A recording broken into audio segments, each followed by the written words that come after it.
Chapter 1108. Don't you want to kill him? Lu Mabai sat on a chair, his long black robe cascading down.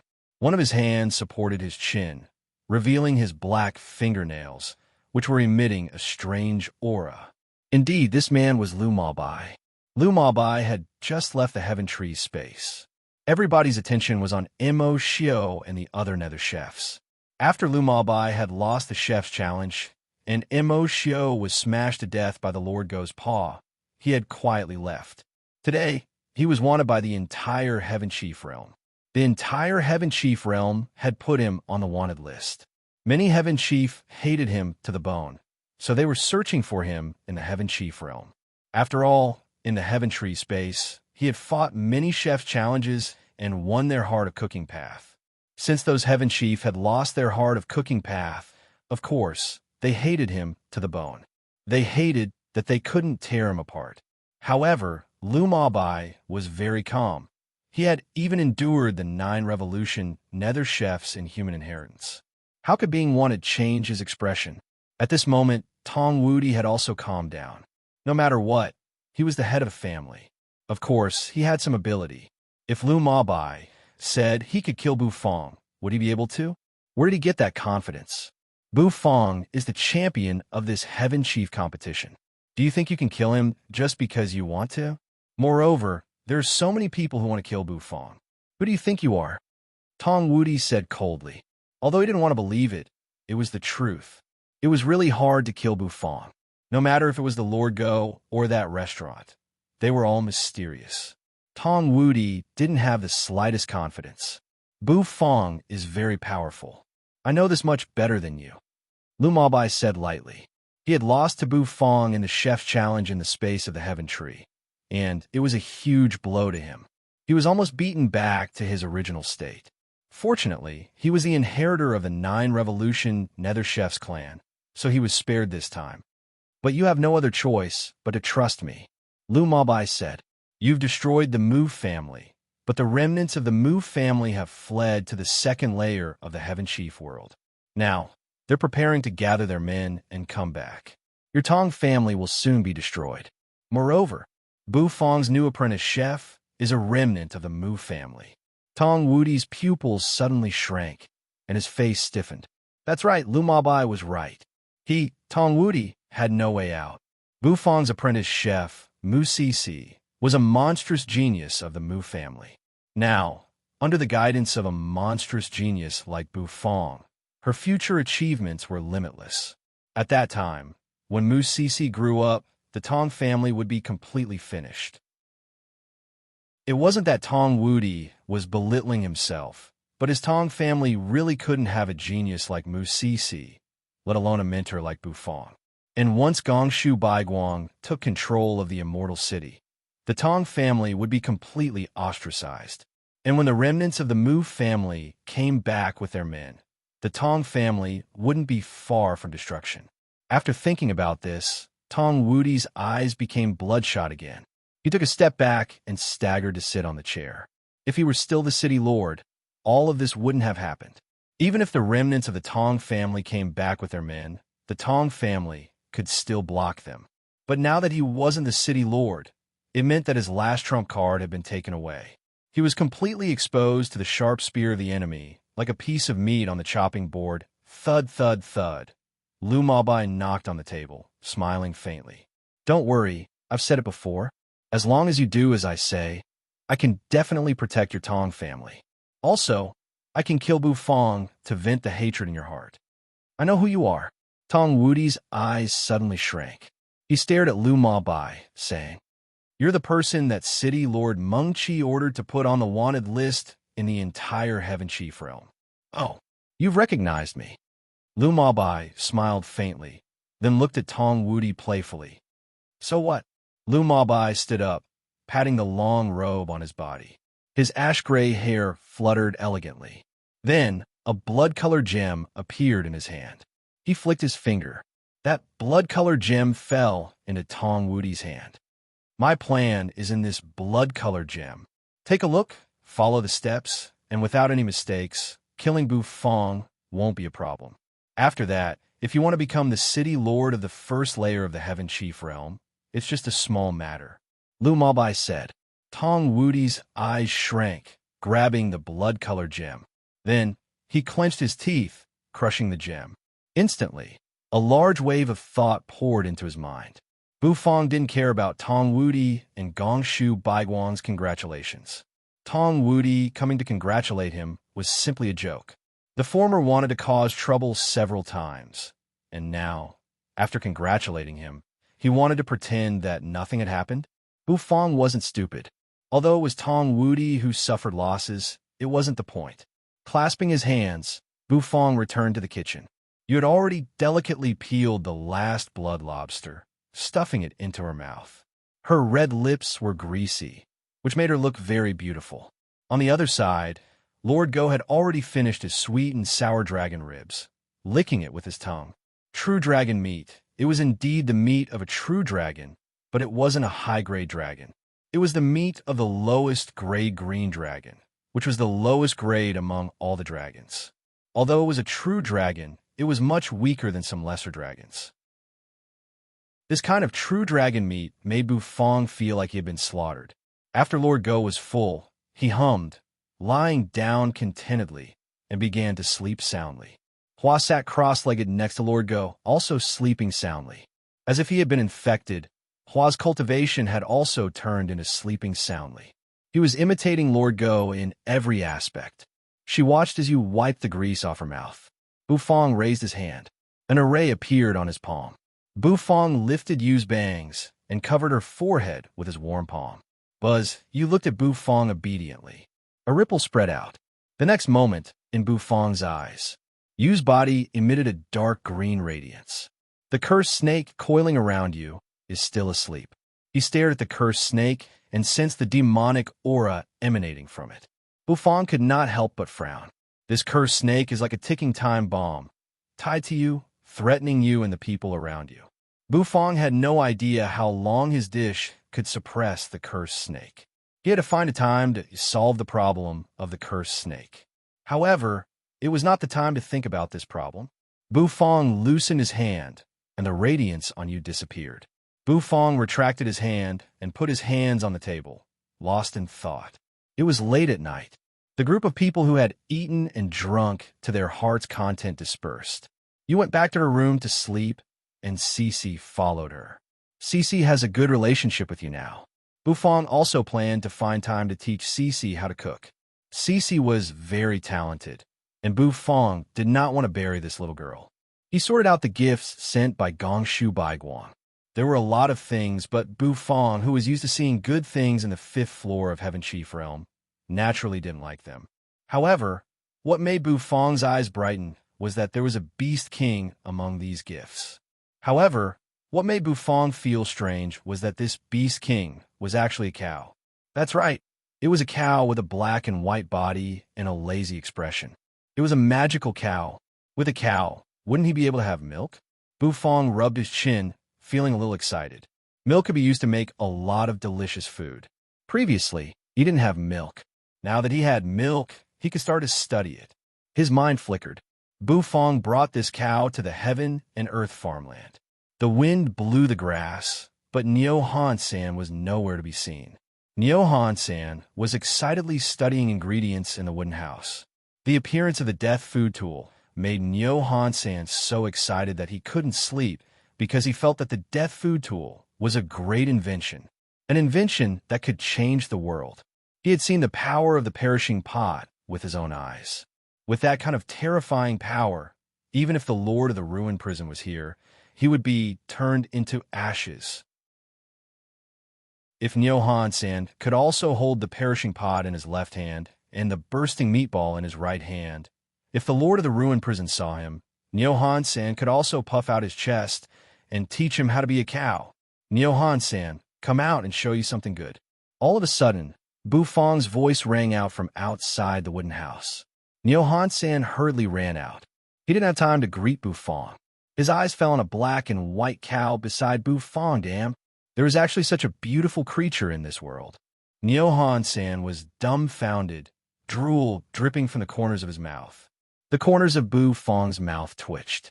This Nyohan-san, was he trying to stir up trouble? Owner Boo, is this the latest research material for this old bull? Don't worry, this old bull can definitely make this spotted cow's meat like the demon cow's meat, fusing with the will of the great path. Before Bufong could ask, Nyohan-san patted his chest loudly. Are cows for eating? Bufong was a little speechless. After introducing the things that Nyohan-san needed, Nyohan-san suddenly understood. He actually wanted this cow's milk. This was a little interesting. Bufong suddenly froze. Since Gongshu Baiguang could find a cow, why hadn't he seen any milk-related delicacies in the Heaven Chief realm? Could it be? Bufong's face suddenly became a little strange.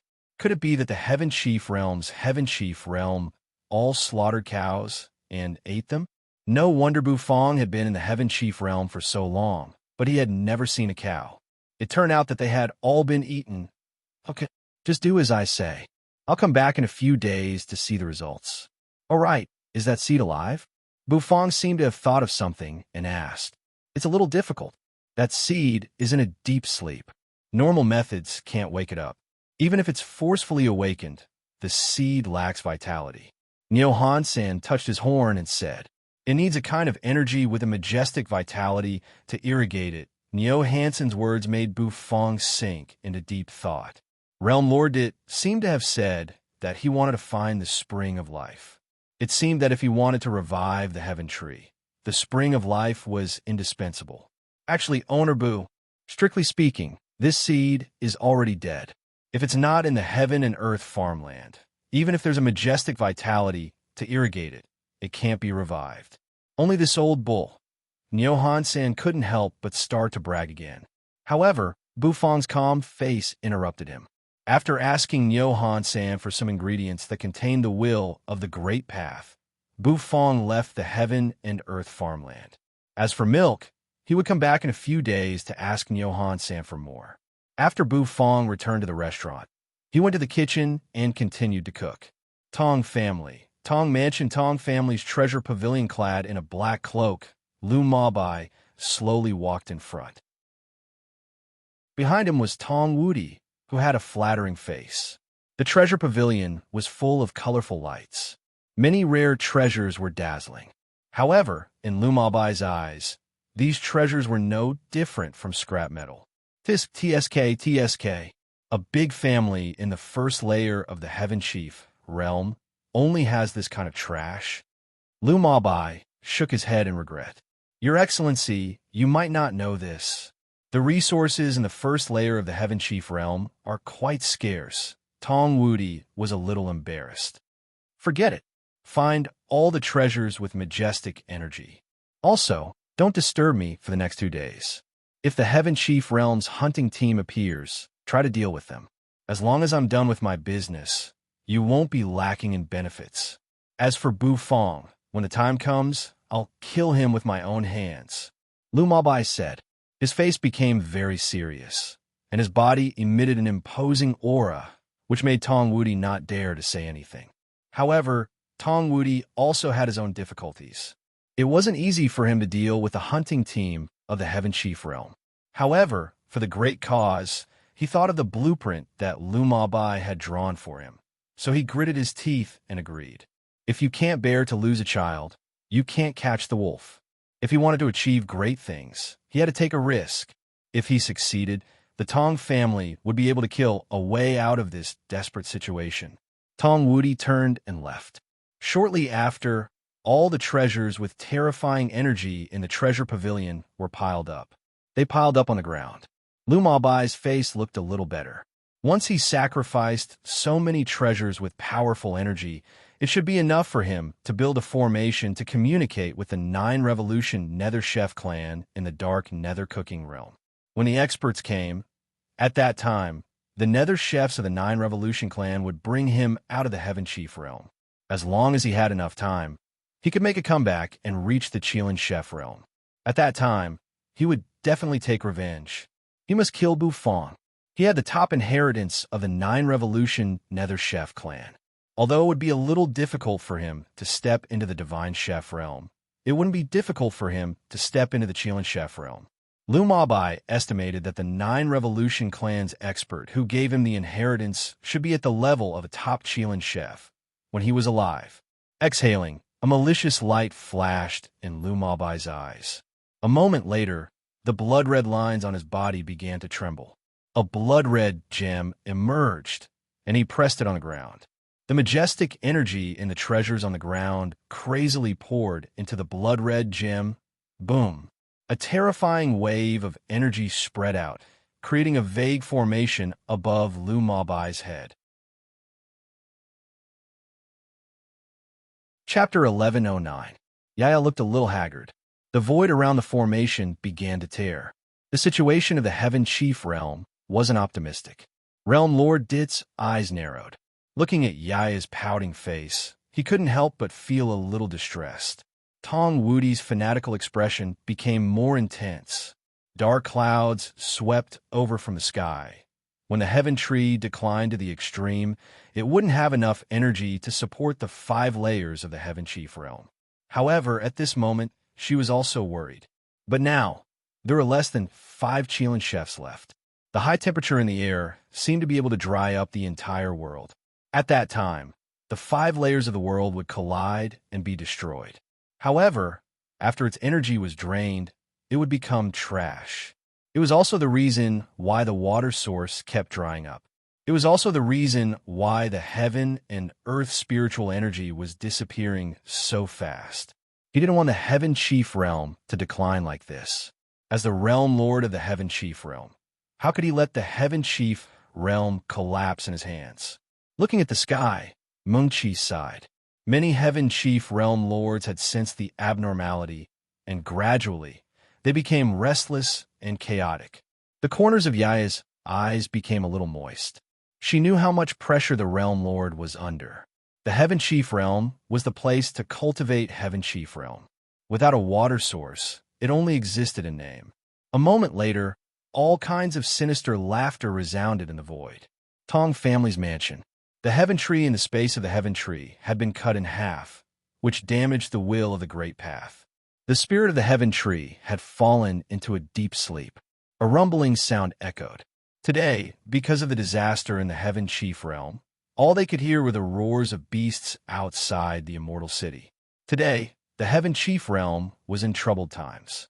What did Tong Wuti want to do? Yaya, continue to guard here and receive the messages from the city lords. This realm lord has something to do. Realm Lord Dit said.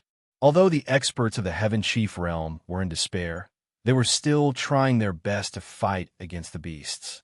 Realm Lord Dit felt a little stifled in his heart as he punched himself in the chest. As long as the seed of the Heaven Tree sprouts, Realm Lord Dit would be able to plant it in the center of the Heaven Tree, emitting enough energy to allow the Heaven Chief realm to survive this crisis. 3 days. Bufang was puzzled.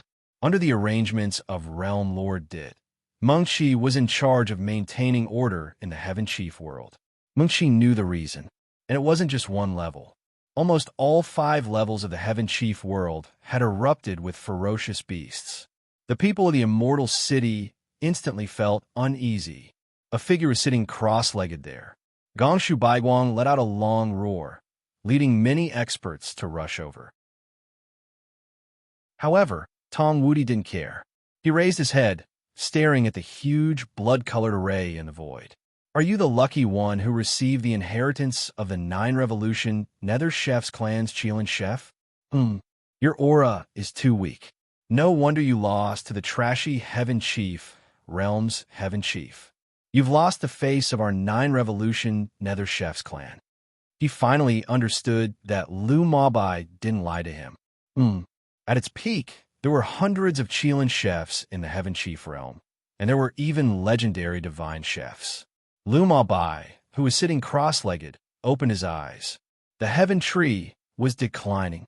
The immortal tree that pierced through all 5 levels of the immortal tree. Its leaves withered and fell, and cracks appeared on its trunk one after another. Boundless life force continued to spread out from the immortal tree. All of a sudden, he froze. The array spun rapidly, so fast that it was hard for the naked eye to catch it. I can't go to Earth Prison, but someone can. However, The problem now was that the seed of the Heaven Tree didn't show any sign of germination under his control. For the people of the Heaven Chief realm who believed in the Heaven Tree, the decline of the Heaven Tree was the real disaster. All the people in the immortal cooking realm were shrouded in panic. Realm Lord Dit's eyes were full of unwillingness, and there was even a look of fear. The disaster came too suddenly. He stood up, looking at Realm Lord Ditai with hope in his eyes. His figure was shrouded in a thick blood-colored light column, which moved and released a terrible aura. In front of the Heaven Chief restaurant, finally, it's done. As the array spun, it spread its mysteries. In the wooden house on the 5th level of the Heaven Tree, the array slowly dispersed. Do I really need to go to Earth Prison to find the spring of life? In just 3 days, many incredible things had happened in the Heaven Chief realm. All of a sudden, hearing the noise in the house, Yaya hurried to wipe the tears from the corners of her eyes. His eyes were filled with determination. Then, the disaster of the Heaven Chief realm was coming. His chance had come. The air became hotter and hotter, and even the moisture in the air seemed to evaporate. As Realm Lord Dit's assistant, she knew the terrible situation of the Heaven Chief realm. After so many years, the Heaven Tree was in a state of decline. Otherwise, the number of Qilin chefs wouldn't have decreased. Bufong turned around, looking into the distance. Boom! Rumble! Boom! However, our arrival will let you know what a real monster is. Buzz, the formation above his head rotated, and terrifying fluctuations spread out continuously. Now that the Heaven Chief realm was in chaos, it was the time for them to rise. With the treasure pavilion as the center, all the buildings around the Tong Mansion had been wiped out, leaving behind a huge pit. If the savage beasts broke through the city walls, it would be the real doomsday. The first layer of the Heaven Chief realm Bu, Fong furrowed his brows and bared his chest, revealing his fair skin. The savage beast hide was just one of the incredible things that had happened in the Heaven Chief realm in the past 3 days. It was a familiar feeling. Perhaps the entire immortal cooking realm would collapse under the collision of the 5 layers of worlds. He walked out of the wooden house.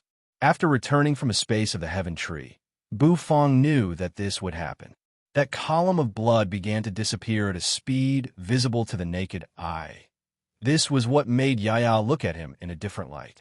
Whether it was an ordinary person, an immortal chef, or a third great Heaven Chief, their faces were filled with fear. All of a sudden, however, without the spring of life, the seed of the Heaven Tree could not germinate. The Heaven Chief realm would eventually decline. Then, with a swishing sound, his robe fluttered. 3 days passed by quickly. The eyes of the 10 people moved. He became the pillar of support in their hearts. He raised his hand and put away the seed. All of a sudden, Buzz, outside the immortal city, countless savage beasts bared their fangs and brandished their claws. Under the leadership of many beast kings, they were ready to attack the immortal city. However, even knowing the reason, Ming-Chi could do nothing. After the savage beast tide, the earth cracked, the water dried up, and the immortal herbs dried up. The guards in the immortal city could only fight bravely to protect the immortal city from being trampled by the savage beasts, preventing it from turning into ruins. A moment later, blood-colored jade stones were shot out, smashing into the array. After 3 days of catalyzing, Realm Lord Dit felt that his true energy was almost used up. The business of the Heaven Chief restaurant was also greatly affected these days. There were pitifully few customers. He stuck out his tongue, licking his lips. He reached out his hand, rubbing Yaya's head. At this rate, in less than half a month, the entire Heaven Chief realm's water would be completely exhausted. Now, all kinds of bad news came from the city lords of the various layers. Realm Lord Dit took a deep breath. With the Realm Lord here, there was hope. Looking at him, Yaya's heart trembled, feeling a sense of despair. Realm Lord Dit's true energy was dissipating.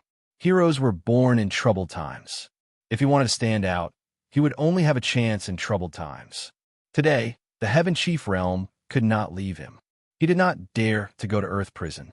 If he came back from Earth Prison, he would face a collapsed Heaven Chief realm. he would be in despair. Once the Heaven Tree seed had a problem, the Heaven Tree space would suffer a great loss. Food needed water to cook. Everything needed water. It was as if there was a ball of scorching flame hanging above everyone's head, roasting everything. It wanted to roast all the water in people's bodies. If the Heaven Tree continued to decline, the order of the Heaven Chief Realm would collapse one day. At the moment of life and death, any order was just empty talk. 10 experts of different physiques appeared on the huge formation. Terrifying auras emanated from their bodies, and dense nether energy filled the air. Inside the treasure pavilion, it exploded with a bang. In the entire Heaven Chief Realm, perhaps only Bufong's restaurant was still open. However, the Heaven Tree seed was still emitting a golden radiance. There was no sign of it waking up or germinating. All of the energy gathered in the blood-red array formation that was constantly rotating above the figure's head. However, Bufong was not surprised. With such a disaster happening, the Heaven Chief Realm was almost destroyed. If there were still people who came to eat in his restaurant, he could only say that it was awesome. It told him about the serious situation in the Heaven Chief Realm. Damn it, is the Heaven Chief Realm really going to decline like this? There, a blood-colored column of light shot up into the sky, piercing through the clouds. It made the clouds swirl continuously, turning into a huge vortex. Lu Mabai exhaled, slowly straightening his body. 3 days. For 3 whole days, the treasure pavilion was filled with trash. Those trash were originally treasures filled with terrifying energy. It's okay. Don't be afraid. I'm here. Wait for me to come back. The leader's red eyes rolled, falling on Lu Mabai. The terrifying pressure made Lu Mabai feel like he could barely breathe. Yaya wiped her tears. The Realm Lord was working so hard. She couldn't feel despair or slack off. His eyes had a red light swirling like a vortex. Tong Wudi's eyes were burning as he looked forward. Realm Lord Dit was urging the Heaven Tree seed to germinate. The golden Heaven Tree seed was blooming with thousands of lights. In these 3 days, the entire Heaven Chief Realm was in a state of chaos. And what made them panic was, in the past, it was hard to see a beast tide. Now, it actually broke out at the same time. The 5 layers had a beast tide at the same time. This meant that a disaster was happening. This was a disaster that everyone was afraid of. 2 days ago, the Realm Lord summoned the 5-layer city lords for a meeting. That soaring, blood-colored column of light seemed to pierce through heaven and earth, passing through the void, guiding the 2 worlds. You guys are finally here. Realm Lord Dit took a step forward, directly descending, and his figure disappeared. Now, she somewhat admired the Realm Lord. That aura made Tong Wudi's heart palpitate. Tong Wudi's eyes shrank. His entire body was sent flying. A terrifying explosion erupted. That blood-colored column of light was entwined with pitch-black nether energy. After a while, Bufong's brows slightly furrowed. First was the beast tide. In these 3 days, Tong Wudi saw the changes in the Heaven Chief Realm.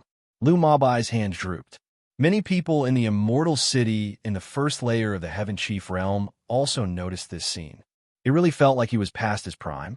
He began to absorb the Earth's energy and resources to recover. Half of the Tong residence was destroyed in a day. In just 3 days, the rivers in each layer began to dry up. Riverbeds emerged, and the water source became less and less. The oppressive aura made everyone in the first layer of the Heaven Chief Realm breathless. Fortunately, although she looked weak, her methods were thunderous, stabilizing the order of the Heaven Chief Realm. Looking at the 10 experts on the array, her eyes were a little hot. At that time, they would not be able to resist the invasion from the Nether Prison experts. Bufong sighed softly. Terrifying waves spread. However, Mengqi knew that this was not a solution. In front of him, there was a seed of the immortal tree floating. A pitch-black crack spread, because he sensed a strange wave. That wave was like a ripple spreading, covering the entire sky. Although Realm Lord Dit usually looked like a fool, under such a situation, he was still calm in the face of danger. arranging everything in an orderly manner. Chapter 11:10. A terrifying aura diffused from the ruins of the Tong family's residence. In the sky, dark clouds gathered, and the entire Tong family's residence was shrouded in a terrifying pressure. In the middle of the ruins, a blood-red formation hovered in the air. 10 figures stood in the middle of the formation. These 10 figures were of different heights. There were both men and women. The men were handsome and charming, while the women were beautiful and seductive. Each of them had their own unique style. Lu Mabai clasped his hands, standing below. He let the pressure from the 10 people blow on him, causing his black robe to flutter unceasingly in the black wind. His eyes gazed at the 10 people, excitement surging in his eyes. Tong Wudi stood in the distance, his body shivering. It wasn't because he was afraid of these people's strength. Instead, he was in awe of the confidence that this group of chefs exuded. Tong Wudi was also a chef. Moreover, he was a third-grade heaven chief. However, he was just an ordinary third-grade heaven chief. Facing these 10 people, he couldn't help but shiver. His heart of cooking path was about to collapse in front of these people. Too terrifying. This group of people. Are they the monstrous chefs from the dark nether cooking realm? The leader's words made Lu Mabai slowly raise the corners of his mouth. Indeed, they were the geniuses of the 9 Revolution Nether Chefs clan. So arrogant. However, Lu Mabai's face didn't change much. He was very confident in himself. If it weren't for Bufang being too strong, he wouldn't have lost. Buzz, the blood-red formation dispersed. Then, the 10 people landed on ground. The air is filled with a rotten smell. The Heaven Chief realm is constantly deteriorating. A child wrapped in a black robe said. His little nose twitched, and his face was very interesting. Indeed, it's a little different from what I had imagined. In the legends, the Heaven Chief realm is filled with immortal energy and immortal ingredients. Now, it seems it's just like that. It's so barren. A curly-haired woman in sexy clothes chuckled. She rubbed her hair with her fingers, indifferently glancing around.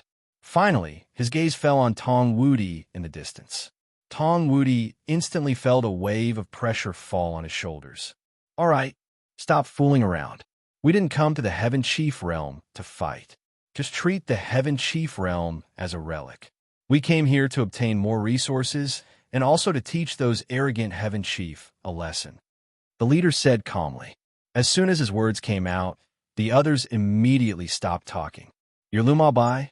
The leader asked as he looked at Lu Mabai. Kinro from the 9 Revolution Nether Chef clan? Lu Mabai didn't say anything. Instead, he asked for his name. The 9 Revolution Nether Chef clan sent you guys here? Lu Mabai furrowed his brows. We didn't come here to fight. The clan sent us to the Heaven Chief realm to train and show us the culinary skills of the dark nether cooking realm. That's enough. Kinro gave Lu Mabai an indifferent look, then continued walking. The 10 of them walked out of the deep pit of the Tong family's residence. Kinro saw Tong Wudi, a third-grade Heaven Chief. His competence wasn't bad, but his fragile heart of cooking path made Kinro feel a little ridiculous. Although he was a third-grade Heaven Chief, Kinro didn't put him in his eyes. Don't you know that the Earth Prison Dog exists in the Heaven Chief realm? Mo Xiao was killed, and you still dare to swagger here? Lu Mabai said, looking at them. Then, a burst of laughter and clamor rang out from the group of 10. Don't worry. We didn't come to the Heaven Chief realm to fight and kill. We're all chefs, so naturally, we'll use our chef skills to solve it. We'll help you finish what you haven't finished. You're just a loser, so just watch quietly. The child spoke again, looking at Lu Mabai with a mocking gaze. Lu Mabai's face was cold. The Heaven Chief realm is divided into 5 layers. We have 10 people here, and 2 people will go to each layer.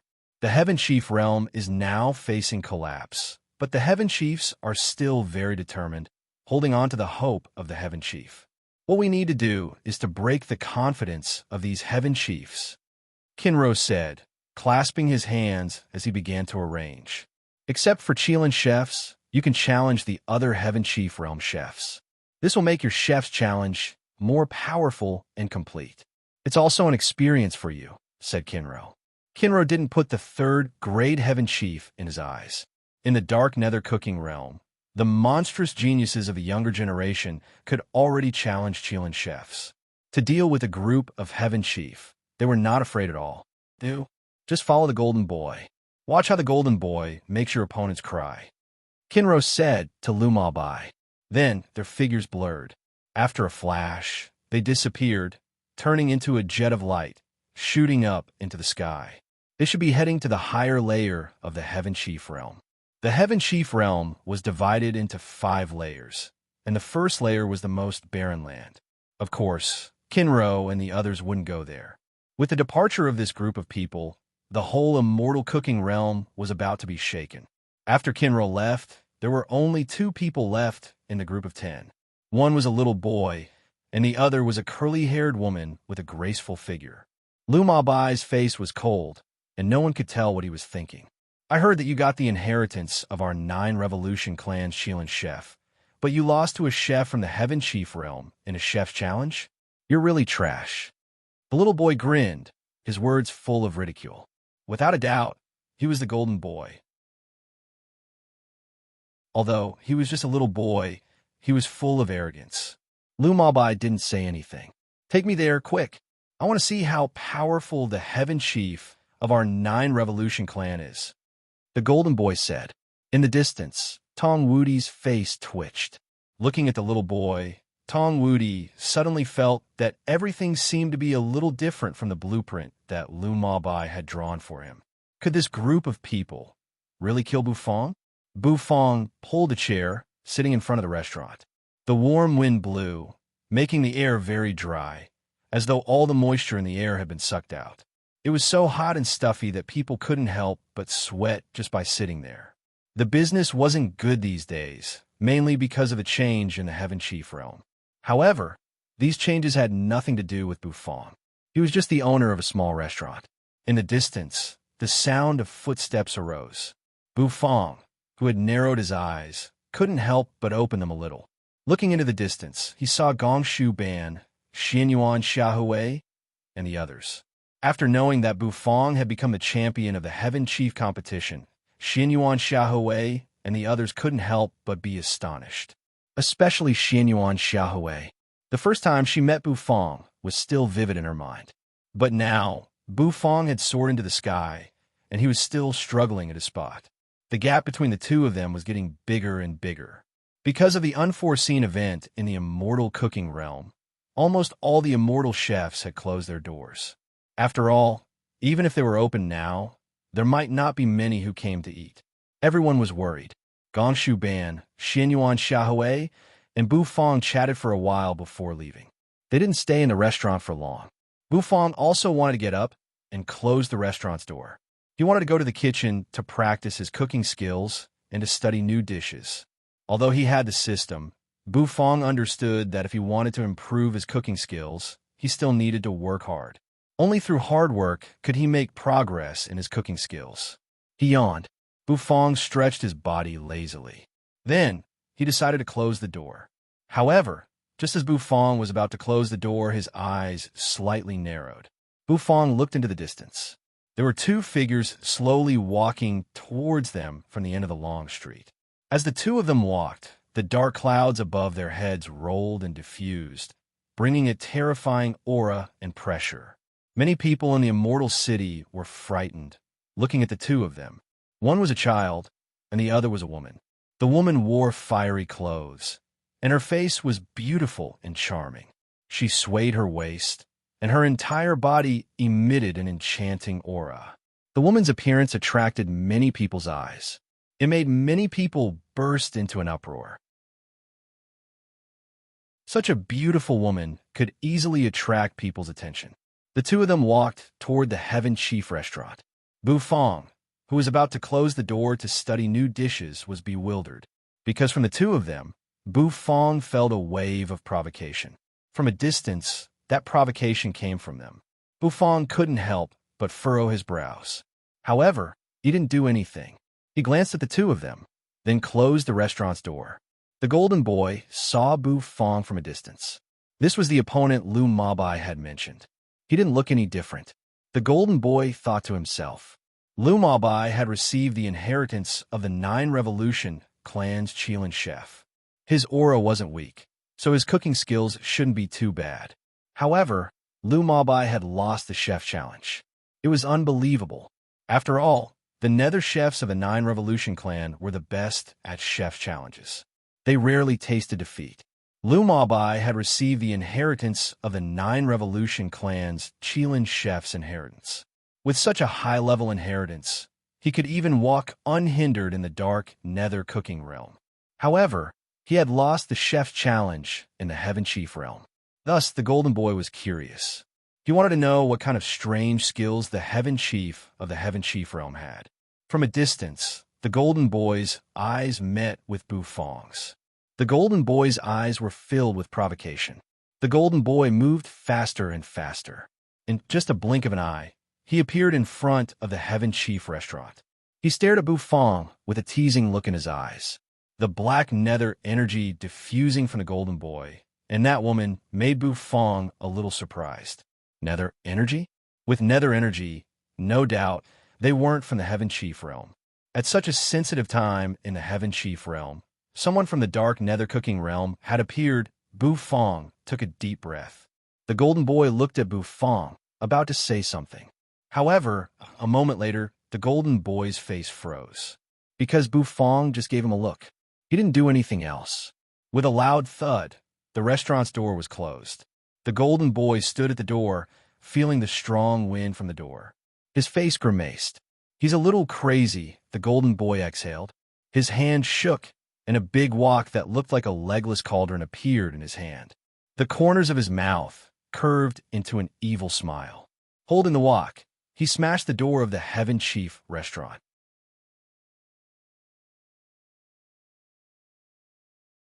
Chapter 11:11. Then, she saw the golden boy take out the black wok. The hot woman, standing behind the golden boy, twitched the corner of her mouth. Although the golden boy was just a kid, he had a fiery temper. The black wok in his hand was a famous nether tool, and it was very powerful. If he smashed it, the little restaurant would be smashed into ruins. The woman felt some sympathy for Bu Fong, who had offended the golden boy. Those who offended the golden boy did not have a good ending. The reason why Kinro left the golden boy to deal with Lu Mabai's opponent was because of the golden boy's temper. Of course, it was also because he knew that Lu Mabai's opponent was in the first layer of Heaven Chief realm. There were 5 layers in Heaven Chief realm, and the first layer was the weakest. Since the opponent was in the first layer, his cooking level should not be too high. So, the golden boy should be able to deal with him. The golden boy's identity was not ordinary, so Kinro did not dare to put him in danger. Moreover, the woman knew very well that the reason why Kinro asked her to stay with the golden boy was to protect the golden boy. Although the purpose of their trip to Heaven Chief Realm was not to fight, it was better to be safe than sorry. However, it was better to be safe than sorry. Although Jin Tong had a trump card, what if? What if the trump card was useless? The reason why she stayed was to prevent that from happening. But now, the golden boy, the little overlord of the 9 Revolution clan, was as domineering as ever. Apart from him, no one dared to bully him. The golden boy's eyes gleamed with excitement. His little hand was holding the black wok, which looked like a legless black cauldron. It contained a terrible power. In the distance, Tong Wudi and Lu Mabai hid in the darkness, staring at the scene. They had come to watch a good show. They had done what they could. Now, they just needed to watch the show. Could the genius from the 9 Revolution Nether Chef's clan kill Bu Fong? With his hands behind his back, Lu Mabai stared at the 2 figures in the distance. His eyes flickered. "Break for me," the golden boy roared. He lifted the cauldron-like black wok and smashed it at the restaurant's door. The woman behind him was watching a good show. She fiddled with her curly hair from time to time. This woman was very clear about the power of the cauldron. After all, this cauldron had an extraordinary origin. Boom! The wok smashed onto the door of the restaurant. The expected explosion did not happen. The restaurant was not razed to the ground by the wok, because when the wok was smashed, the restaurant's door opened. A hand wrapped in bandages reached out and grabbed the cauldron that was smashing down. No one seemed to have expected that the restaurant's door would open today. Boom! A muffled voice resounded. This made Bufong frown involuntarily. When the other smashed the wok, he felt a huge force, which almost made him take a step back. However, the Golden Boy's power was still a little weak. As Bufong's cultivation base had increased, he was not afraid of him. His indifferent eyes glanced at the Golden Boy. Then, his hand slightly tightened. He flicked his finger. It hit the cauldron in the Golden Boy's hand. The cauldron was sent flying. Don't cause trouble. Our restaurant's business hours are over. If you want to eat, come and line up tomorrow. Bufong retracted his hand, his face expressionless as he looked at the two. The Golden Boy exhaled. Holding the cauldron, he glared at Bufong. Line up. He actually wanted him, the monstrous genius of a 9-revolution Nether Chef's clan, to line up. Even the Nether Chefs of the dark Nether cooking realm didn't have the guts to make him line up. How could a trash Heaven Chief from the Heaven Chief realm have the guts to say such words? The Golden Boy glared at him, about to say something. However, there was a loud bang. Everyone was startled by his words. The Golden Boy was so scared that his mouth trembled. Then, like a cat whose tail had been stepped on, he became flustered and exasperated. Once again, the door was slammed in his face. This Heaven Chief really deserves to die. The woman standing behind the Golden Boy couldn't help but wear a strange face. This restaurant's owner really has a personality. He dared to talk to the Golden Boy like that, and he even slammed the door in the Golden Boy's face twice. However, the consequence of acting tough, this Heaven Chief couldn't bear it.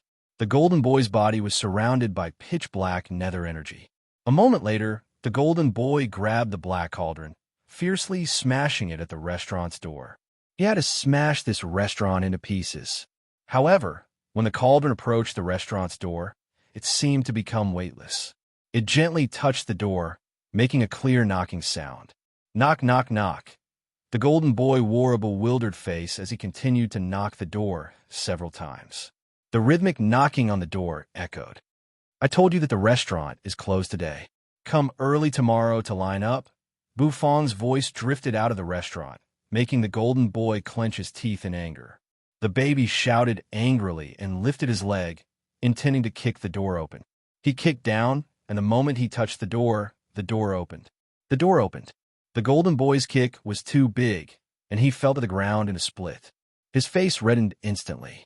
However, before the Golden Boy could scream, his words stopped abruptly. He lifted his head, seeing the giant iron puppet. An iron puppet with lightning flashing in its eyes stared at the Golden Boy. You? What do you want? Looking at Xiao Bai's eyes flashed with lightning. The Golden Boy's voice trembled. Troublemaker, you will be stripped as an example to others. Xiao Bai's mechanical voice arose. The woman behind the Golden Boy still had a playful look on her face. When she heard that, her face froze. A moment later, with a ripping sound, his clothes were torn. Sister Rue, save me. The eyes of the Nether Chef, who was called Sister Rue, shrank. Then, in front of her eyes, a white ball enlarged unceasingly.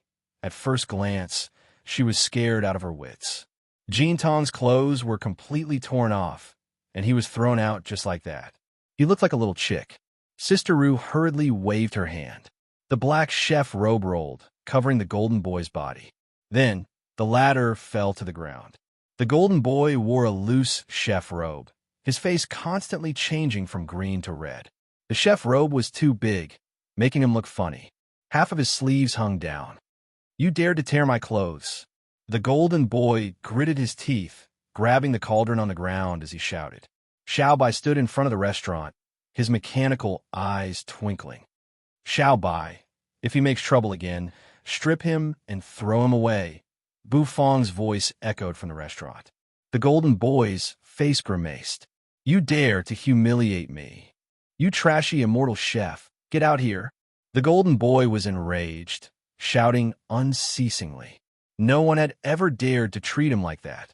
All of a sudden, lightning flashed. The air seemed to be filled with electric currents that could slightly numb people's bodies. Xiao Bai suddenly appeared in front of the Golden Boy. His fan-like hand grabbed the golden boy's body. He wanted to grab the golden boy and strip him again.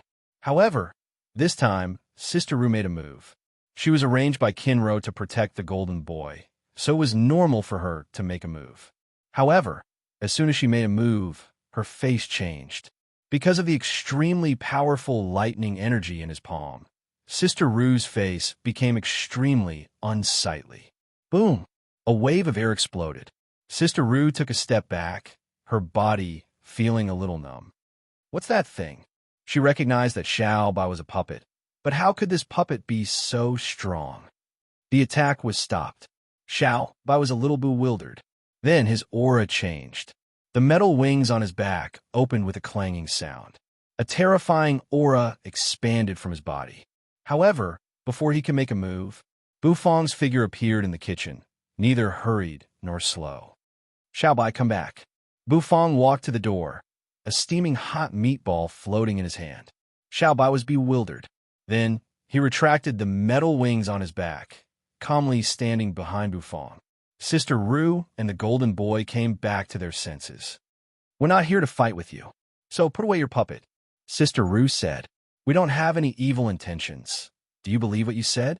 Bufang looked at Sister Rue with an odd expression, saying calmly, I want to have a chef's challenge with you. Do you dare to accept it?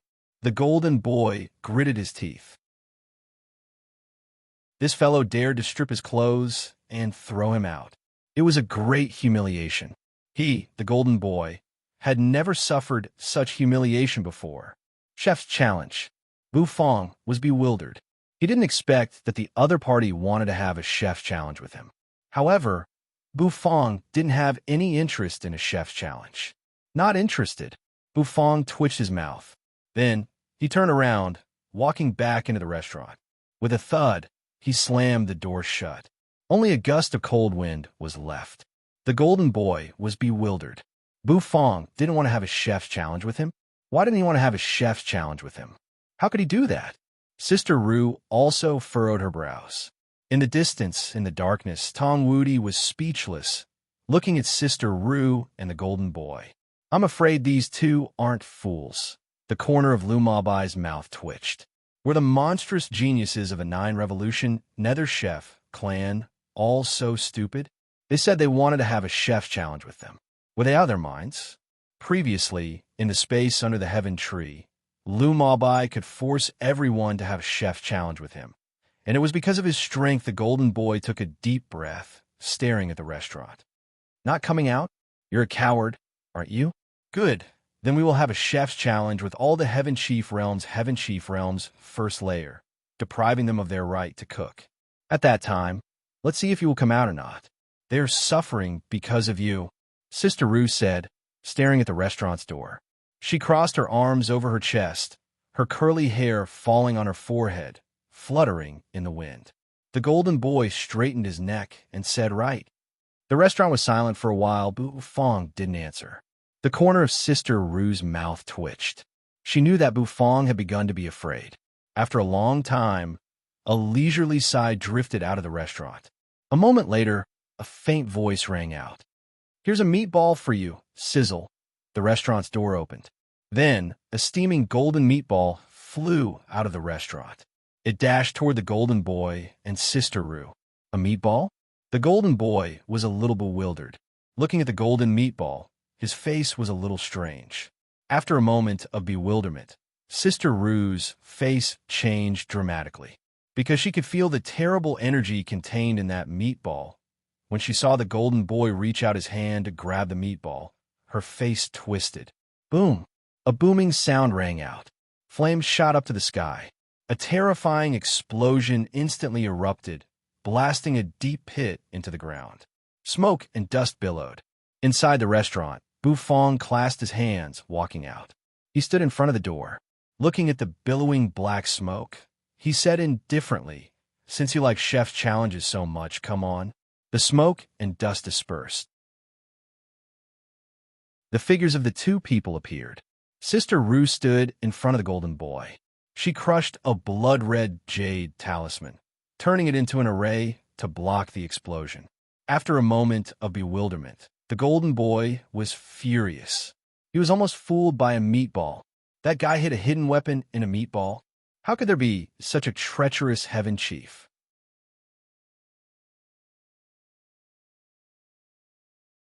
Chapter 11:12. The bursting beef meatball didn't kill Sister Rue and the golden boy. Bufong wasn't surprised. Of course, he didn't think that a bursting beef meatball could kill them. From the thick nether energy hovering around them, no doubt they were from the nether prison. Moreover, they wanted to have a chef challenge. Apparently, they were from the nether prison's dark nether cooking realm. Besides Mo Shio and the others, someone else from the dark nether cooking realm had appeared in the Heaven Chief realm. Moreover, it was such a sensitive time. Today, the Heaven Chief realm was undergoing great changes. If Realm Lord couldn't think of a solution, the Heaven Chief realm would probably decline. Once the Heaven Chief realm completely declined, it wouldn't be good for Bufong. Originally, Bufong did not intend to accept such a childish chef's challenge. However, the other party was still minor. However, Big Sister Rue's words made him frown, and he decided to make a move. The other side said that if Bufong didn't want to have a chef's challenge with them, they would have a chef's challenge with the other Heaven Chief realm's first layer. The reason why the current Heaven Chief realm didn't go berserk was that the Heaven Chief realm still had hope. They had the faith of cooking to support them. However, if their culinary skills were taken away, then the people of the Heaven Chief realm would collapse. If one place collapsed, it would spread to the entire Heaven Chief realm, and the Heaven Chief realm would be in danger. Although Bufong didn't think that he was a noble person, he didn't want the Heaven Chief realm to be destroyed. Thus, Bufong chose to accept the chef challenge. Swish, the wind blew. It blew away the smoke and dust in the air. Bufong walked out of the restaurant, standing at the entrance. With his hands clasped, he indifferently looked at the golden boy and Sister Rue. "You treacherous Heaven Chief realm. How dare you sneak attack us?" The golden boy's face was flushed, and there was a hint of anger in his eyes. He really didn't expect that the beef meatball thrown by Bufong would explode. Although it didn't hurt them, it was because Sister Rue had blocked the waves with a formation. Otherwise, with their faces covered in dust, they would completely lose the face of the dark nether cooking realm. "You guys are from nether prison, right?" Bufong said lightly. "You recognize me? Are you scared?" The golden boy grinned and grabbed the cauldron. His eyes were filled with arrogance. Sister Rue's expression was very solemn. The pressure that Bufong gave her was very terrifying. Since the moment he threw the exploding beef meatball, a terrifying shadow began to envelop her heart. Bufong looked at the golden boy and shook his head. "No, you nether prison chefs are all the same. You always want to force people to have chef's challenge." "All right, I agree to your chef's challenge. However, I hope you won't let me down.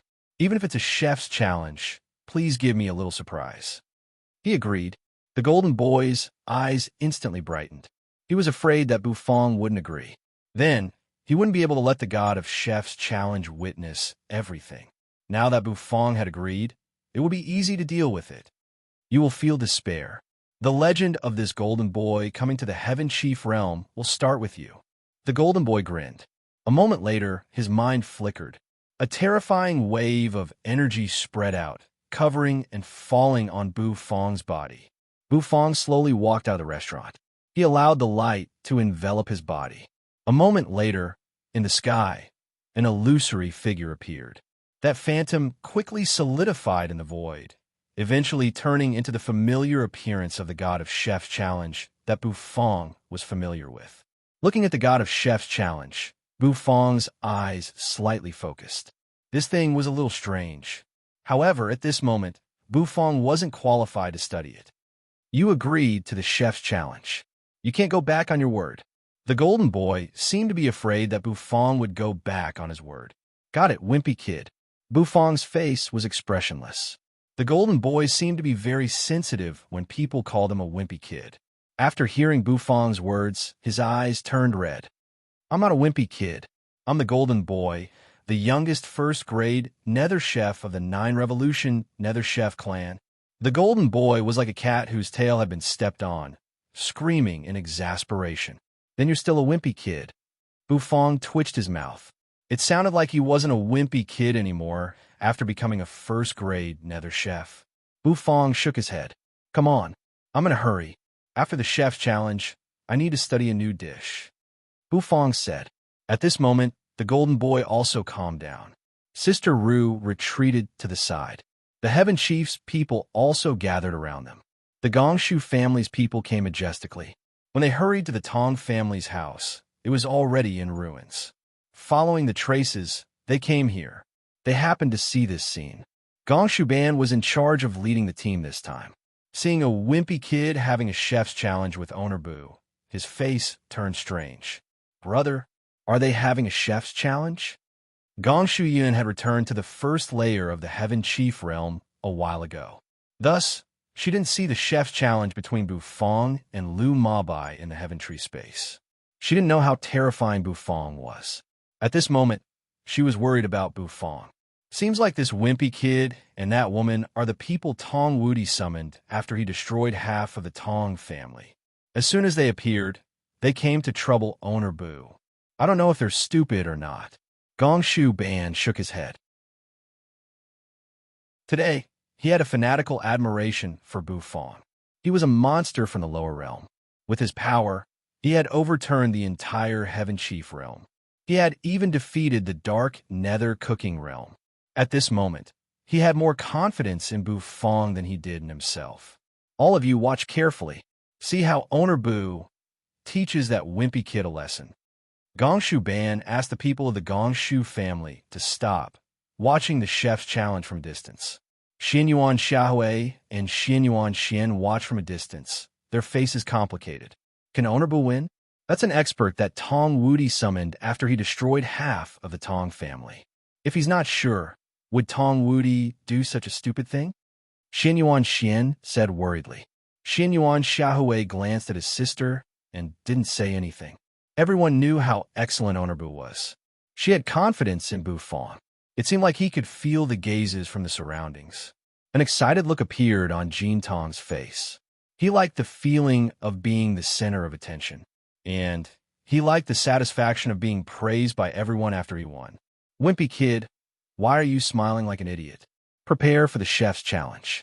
Let's finish it quickly, Bufong said casually, looking at the golden boy, who was holding the cauldron and smiling foolishly.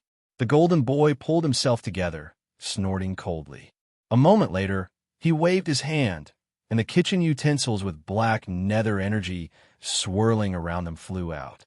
As soon as those utensils appeared, waves of tool spirit energy diffused. No doubt, those utensils weren't low level. I heard that you defeated the successor of my 9 revolution bloodline. This golden boy will take revenge for my 9 revolution bloodline. I'll let you know how terrifying the dark nether cooking realm is. The golden boy's small hand grabbed a black kitchen knife. As he moved it, knife light shot everywhere. Oh, then you can do it, Bufong replied casually. Now, let the chef's challenge begin. Sister Ru stood under the god of chef's challenge. She was the judge of this chef's challenge. She announced the start of the chef's challenge. A moment later, Jin Tong let out a long howl. Raising his hand, he patted the void. Buzz, the void was torn apart, and one ingredient after another flew out of the void crack, emitting terrifying waves of energy. Holding the kitchen knife, he made a horizontal slash. Bufong looked at the golden boy, the corner of his mouth twitching. His mind flickered, and the dragon bone kitchen knife appeared in his hand with a dragon roar. Holding the knife, Bufong's aura suddenly changed. But the golden knife light seemed to cut everything from the sky. The golden boy felt dazzling light in front of him. This made his knife skill a lot more chaotic. Swish! The golden boy took out a piece of red spirit beast meat. The golden boy glared at Bufong, intending to process the meat. Holding a knife, the golden boy took a deep breath. Bufong looked at the golden boy. His palms sucked and released, and the knife in his hand spun. Then, the knife spun in his hand. Bufong's knife slashed. In front of Bufong was a piece of beef, which was the leftover from the previous cooking. Today, he could finish him. One slash, cutting him mortal. Bufong's eyes were indifferent. Holding the kitchen knife, A huge phantom appeared behind him, and a terrifying pressure burst out from the phantom. A saber light seemed to have slashed out from the depths of the void. It sliced through everything, causing everything to crumble unceasingly. The golden boy suddenly felt bewildered. The knife in his hand froze. His hand, which was cutting the beef, trembled. The knife moved horizontally, ruining the cut of beef. What a terrifying knife skill! The golden boy's eyes were filled with fear. With one slash, tens of thousands of pieces of beef were cut into pieces as thin as a cicada's wings. The golden boy gritted his teeth. A strange aura diffused from his body, as if a heart was beating. Behind him, 3 phantoms of hearts appeared. Third revolution, Nether Chef. Today, he chose to use the heart of cooking path. The golden boy roared. He wanted to use the Nether Chef's heart to suppress Bufong. However, a moment later, he gawked. Facing his third revolution, Nether Chef's heart, the corners of Bufong's mouth twitched.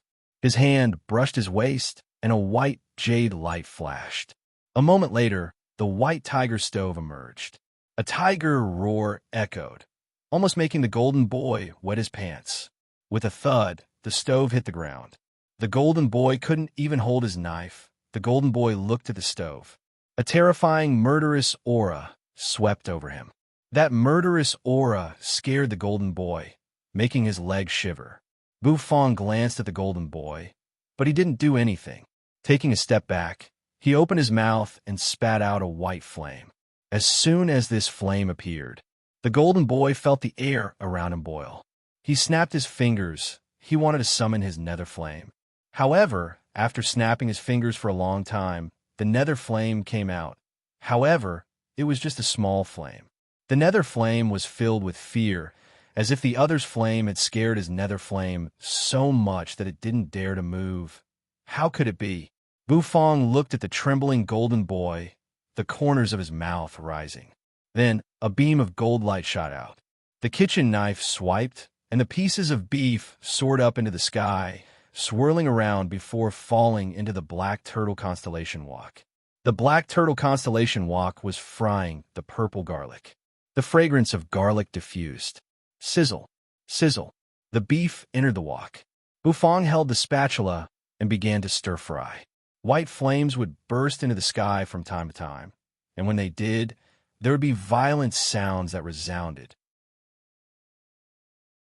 Jean Tong, who was far away, was frightened out of his wits.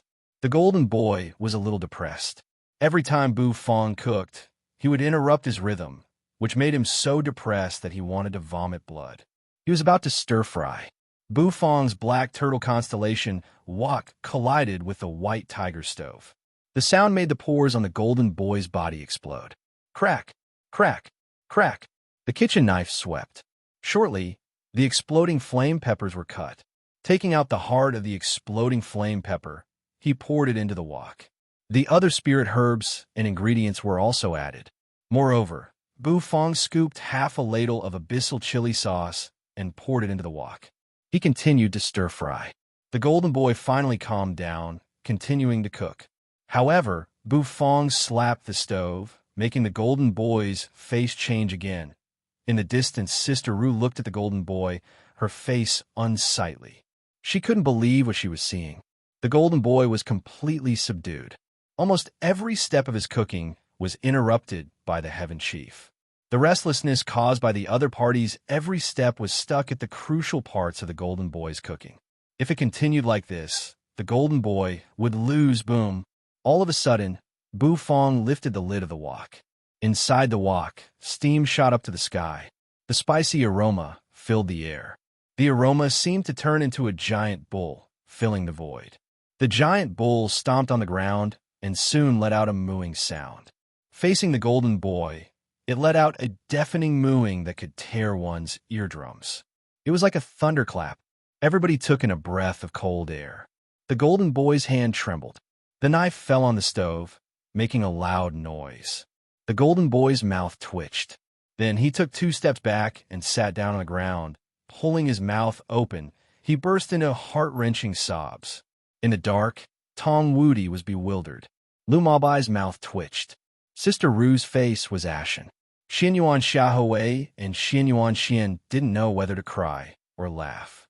Gong Shu Ban covered his face, laughing. That little brat dared to show off in front of Owner Boo? This time, he was beaten to tears.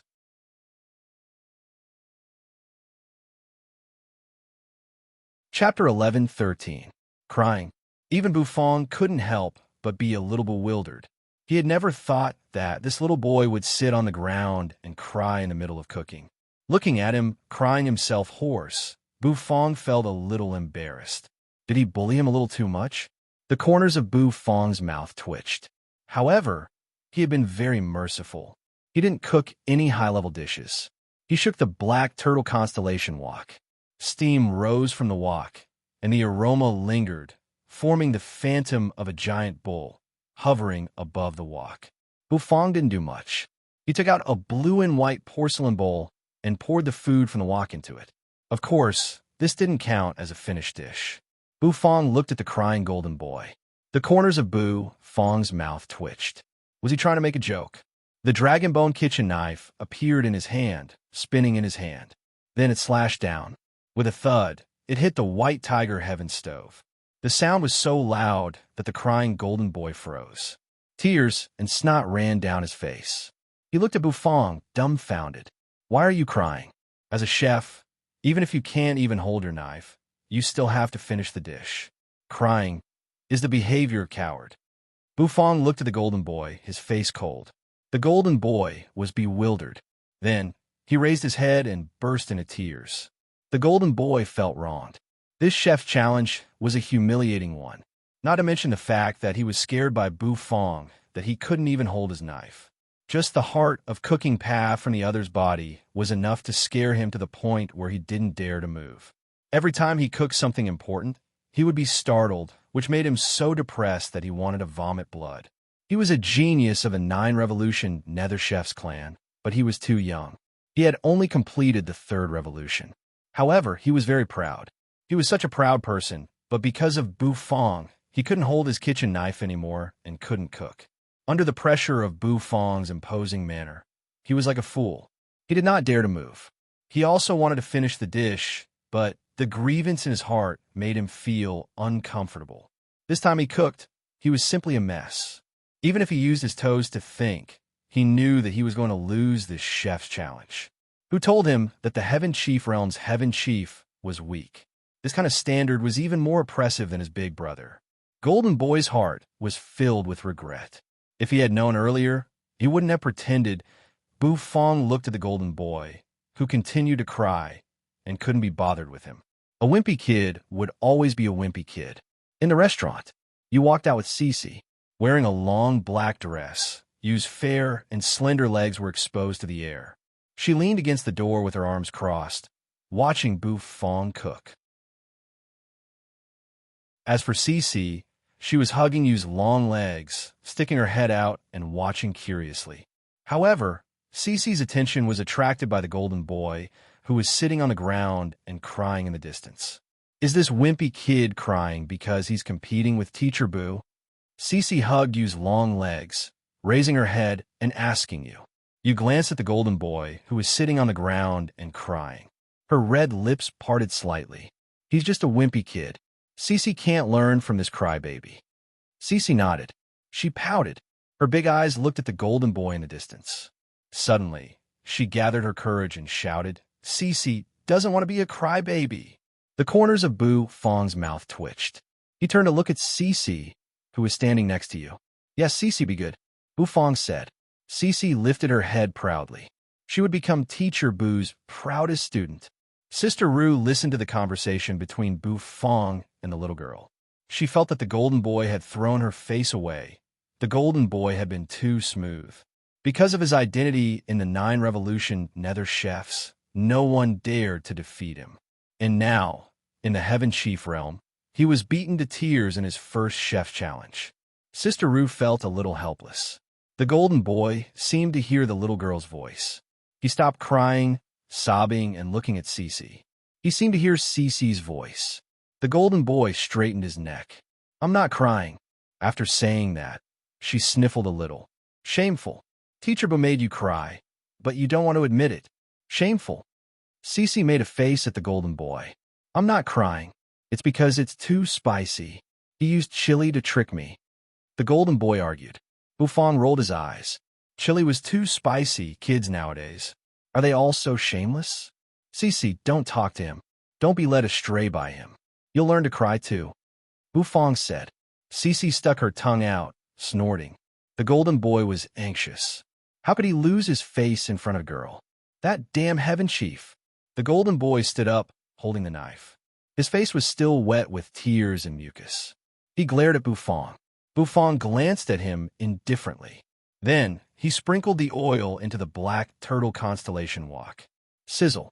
The sound of frying, accompanied by the steam, rang out. The golden boy was startled by the sound. He scooped out the boiling golden oil from the wok. He poured it over the boiled beef in the porcelain bowl. The sound of the boiling was endless. Boiled beef. Done. Bufong gently exhaled. Then, he took a step back, using a white cloth to wipe the water off his hands. The next moment, Bufong clasped his hands, looking at the golden boy playfully. Done. The golden boy was stunned. He subconsciously glanced at the mess on his stove. Then he looked at the boiled beef on Bufong's stove, which was emitting a resplendent golden radiance, and a sense of defeat immediately filled his heart. The golden boy's mouth trembled. He wanted to say something, but stopped. He lost. He didn't even finish cooking the dish. In the next moment, Jean Tong started bawling again. He was defeated, utterly defeated, humiliated. He felt so wrong that he wanted to cry. Looking at the crying golden boy, Sister Rue's mouth twitched. Young Master Golden Boy, are you made of King water? Everybody looked at each other, not knowing whether to laugh or cry. Tong Wudi was bewildered. Then, he gave the embarrassed Lu Mabai a hateful look. Is this the trick that you said could kill Bufong? You invited them to be funny, didn't you? Tong Wudi was so angry that his face almost turned red from the anger. Lu Mabai opened his mouth, but he didn't know what to say. Did he just summon a bunch of clowns?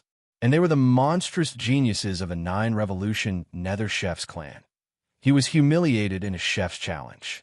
It was so frustrating. Lu Mabai kept silent. He didn't want to talk. Rumble. Thunder clouds rolled over. Without a doubt, this was the lightning punishment that belonged to Bufong. Looking at the lightning punishment, the golden boy cried even harder. A clap of thunder reverberated. A moment later, lightning shot down. Xiaobai soared up into the sky, starting to swallow the lightning punishment. This time, the lightning punishment was very normal. It was just 3 lightning punishments, but Bufong canceled them out in a short while. After the lightning punishment ended, Xiaobai looked like he was drunk, swaying. Without a doubt, Bufong won this chef's challenge. However, this was the most speechless chef challenge that Bufong had ever experienced. Bufong didn't feel the slightest joy of victory. He only felt not knowing whether to laugh or cry. Torturing a kid was the most boring thing. Bufong decided that he would never have a chef's challenge with a wimpy kid again. Even if he won, it wouldn't be honorable. The god of chef's challenge had decided the winner of this chef's challenge. The golden boy, who was sitting on the ground and crying, cried even harder, because 2 of the 3 revolution heart of cooking path in his body had been shattered. A chef's challenge, and he was beaten back to his original state. This cry lingered around the restaurant. The onlookers wanted to laugh, but they couldn't, so they held it in. Xianyuan Xiaohui and Xianyuan Xian didn't know whether to laugh or cry. They had worried about Onerbu for nothing. Anyway, Onerbu was so monstrous, so he didn't need to worry. Holding the steaming hot-boiled beef, Bufong glanced at Jean Tong, who was still wailing in the distance, and furrowed his brows. Don't cry. Bufong's figure flashed, appearing in front of the golden boy. He indifferently looked at the golden boy. If you lose, you lose. Crying won't help. You should think about how to not lose in the future. Bufong looked at the golden boy. Then, he placed the blue and white porcelain bowl of boiled beef in front of the golden boy. Eat it. See where you lost. Bufong said. The golden boy stopped crying. He opened his eyes wide, looking at the radiant dish. He couldn't deny that this dish looked so beautiful. The chefs in the dark nether cooking realm didn't care about the beauty of the dish. They mainly cared about the taste and effect. Hence, it was also called dark delicacy. The golden boy had never seen this dish before. This time, he was a little attracted. His hand shook, picking up the chopsticks. The golden boy picked up a piece of tender beef. The beef was steaming hot, emitting a rich aroma. The golden boy wiped his nose, then put the beef into his mouth. As soon as the meat entered his mouth, the golden boy was bewildered. A moment later, his face reddened. Then tears streamed down her cheeks again. Everyone was speechless once again. Why did he cry again? However, this time, the golden boy didn't cry on purpose. It wasn't because he felt wronged. It was really spicy. This boiled beef was so spicy that he doubted his life. The golden boy chewed while crying. Although it was spicy, it was so delicious that he couldn't give it up. With a gulp, he swallowed the meat. The golden boy's lips were red and swollen. The corners of Bu Fong's mouth twitched, feeling a little speechless. A moment later, he patted the golden boy's head. Suddenly, a ball of black flame sprang out and was caught in his hand. You should know the consequences of losing the chef's challenge. However, because you're just a little kid, I want your flame. You can keep the rest. Bu Fong said. The golden boy raised his head, his eyes blurry with tears. He was so spicy that he couldn't hear what Bu Fong was saying. Bu Fong shook his head. Opening his mouth, he stuffed the black flame into his mouth, chewed, and swallowed. The surrounding people dropped their jaws, looking at Bu Fong in horror. Sister Ru's face was as though she had seen a ghost. What did she just see? She actually saw Bu Fong eat the golden boy's flame? The golden boy lost the chef's challenge, so his nether flame was taken away. However, that was the King nether flame. The nether flame was extremely hot, and he ate it just like that? Was he a monster? Bu Fong burped, exhaling a mouthful of murky air. Then he clasped his hands, planning to walk into the restaurant. After winning a chef's challenge without any pressure, Bu Fong's heart was as calm as an ancient well. The golden boy's eyes were blurry with tears. He sat on the ground, eating the boiled beef. As he ate, he cried. However, the more he cried, the more he wanted to eat. The surrounding people didn't know what to say. Suddenly, in the sky, a rumbling sound reverberated. In the next moment, a figure rapidly fell from the sky. Even the air was torn apart. A loud sound rang out. His figure landed on the ground, causing it to crumble under his feet. Realm Lord Dit's golden hair fluttered in the wind, and the robe on his body swayed continuously. In the darkness, Tong Wudi's face instantly changed. It's the Realm Lord. Lu Mabai's eyes shrank. At such a critical moment, why would the Realm Lord of the Heaven Chief realm appear here? Realm Lord Dit seemed to feel something. He raised his head, his eyes landing on the darkness in the distance. He saw through Tong Wudi and Lu Mabai. However, Realm Lord Dit didn't care about them. In the end, his eyes landed on Bu Fong. Looking at Realm Lord Dit, who had changed a lot and was no longer playing with nudity, Bu Fong couldn't help but furrow his brows. Obviously, the changes in the Heaven Chief realm had given him a lot of pressure. Realm Lord Dit looked at Bu Fong, then at the golden boy who was eating the boiled beef while crying. His eyes narrowed. Turning around, he walked into the restaurant. Guards of the first layer, listen up. Capture these two people from the nether prison. After I'm done with my business, I will come back to find you. Realm Lord Dit said. Then, he stepped into the restaurant. In the distance, Gong Shu Ban and the others were in awe. Hearing Realm Lord Dit's order, they all moved, arresting Sister Ru and the golden boy. Tong Wudi's face changed dramatically. He turned around, wanting to escape. Lu Mabai's figure also disappeared into the darkness. However, the Gongshu family's chief had long noticed them. He sent people to chase after them. Little Boo Boo, enter the restaurant and close the door. I have something serious to say to you. Bu Fong was bewildered. Then, he nodded and didn't say anything, returning to the restaurant. With a thud, he closed the restaurant's door. As soon as he entered the restaurant, Realm Lord Dit slumped on his chair. Bu Fong seemed to feel the seriousness of the matter.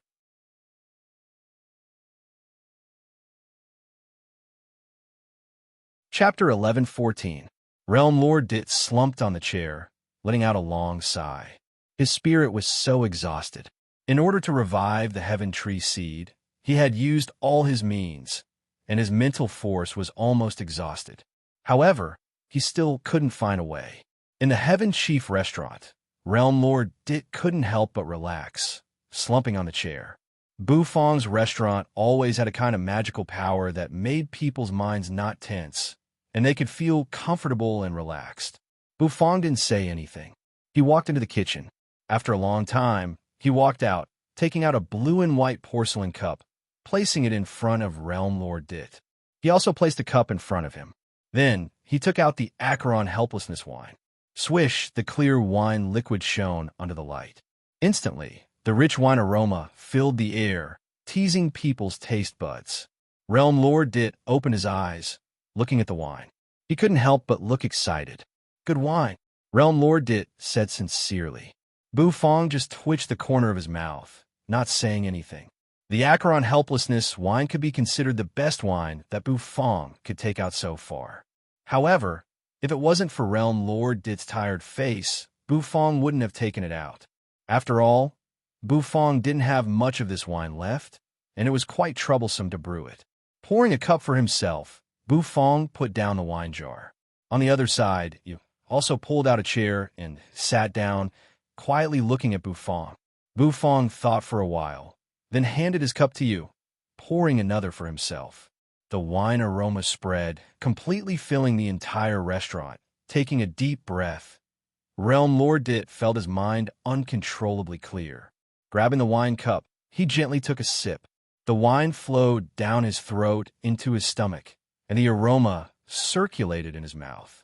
This caused Realm Lord Dit to be immersed in it. It had been a long time since he had tasted such good wine. Bufong also narrowed his eyes. The corners of his mouth curled up as he took a sip. Sometimes, tasting fine wine in silence was also a rare comfort and leisure. You held the wine cup with both hands and carefully took a sip. Then, her red lips parted and she exhaled. With good wine, how can there be no dishes to go with it? Bufong furrowed his brows. Then his brows relaxed and he smiled. He walked into the restaurant. It wasn't long before the tinkling of bells resounded. Bufong placed a plate of kimchi on the dining table. Have a taste and see if it's tasty enough, Bufong said. Realm Lord Dit was instantly curious. He grabbed his chopsticks and took a small bite of the sour and spicy kimchi. The kimchi was crisp. It was sour, spicy, and fragrant. As soon as it entered his mouth, the sour juice in the kimchi was squeezed out by his teeth, wrapping his tongue and filling his taste buds. Crunch, crunch. As he chewed, he enjoyed the sour and spicy taste all over his body. Realm Lord Dit narrowed his eyes. A mouthful of kimchi and a sip of wine. This feeling was too wonderful for words. The three of them didn't say anything. Eating kimchi and drinking fine wine, the tranquil atmosphere made people feel somewhat relaxed. Cece pulled a chair and sat down, looking at the three of them. Her eyes were filled with curiosity. After a long time, the wine was finished, and so was the kimchi. Bufong put down his wine cup and exhaled.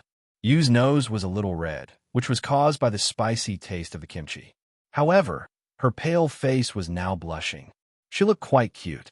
All right, we've eaten and drunk. Now let's talk business. Bufong calmly looked at Realm Lord Dit. He knew that Realm Lord Dit had come to find him for something important. Otherwise, he wouldn't have come to him at such a sensitive time in the Heaven Chief realm. They drank some wine and ate some dishes. Realm Lord Dit seemed to feel a lot more relaxed. He also regained some of his energy.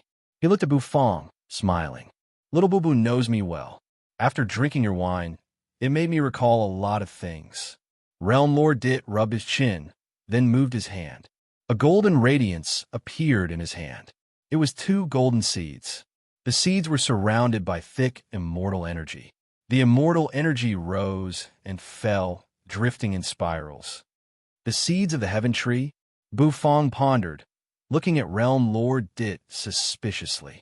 These things can't be made alive. Realm Lord Dit glanced at Bufong, his face showing a wry smile. Didn't you say that these two seeds are alive? Bufong frowned.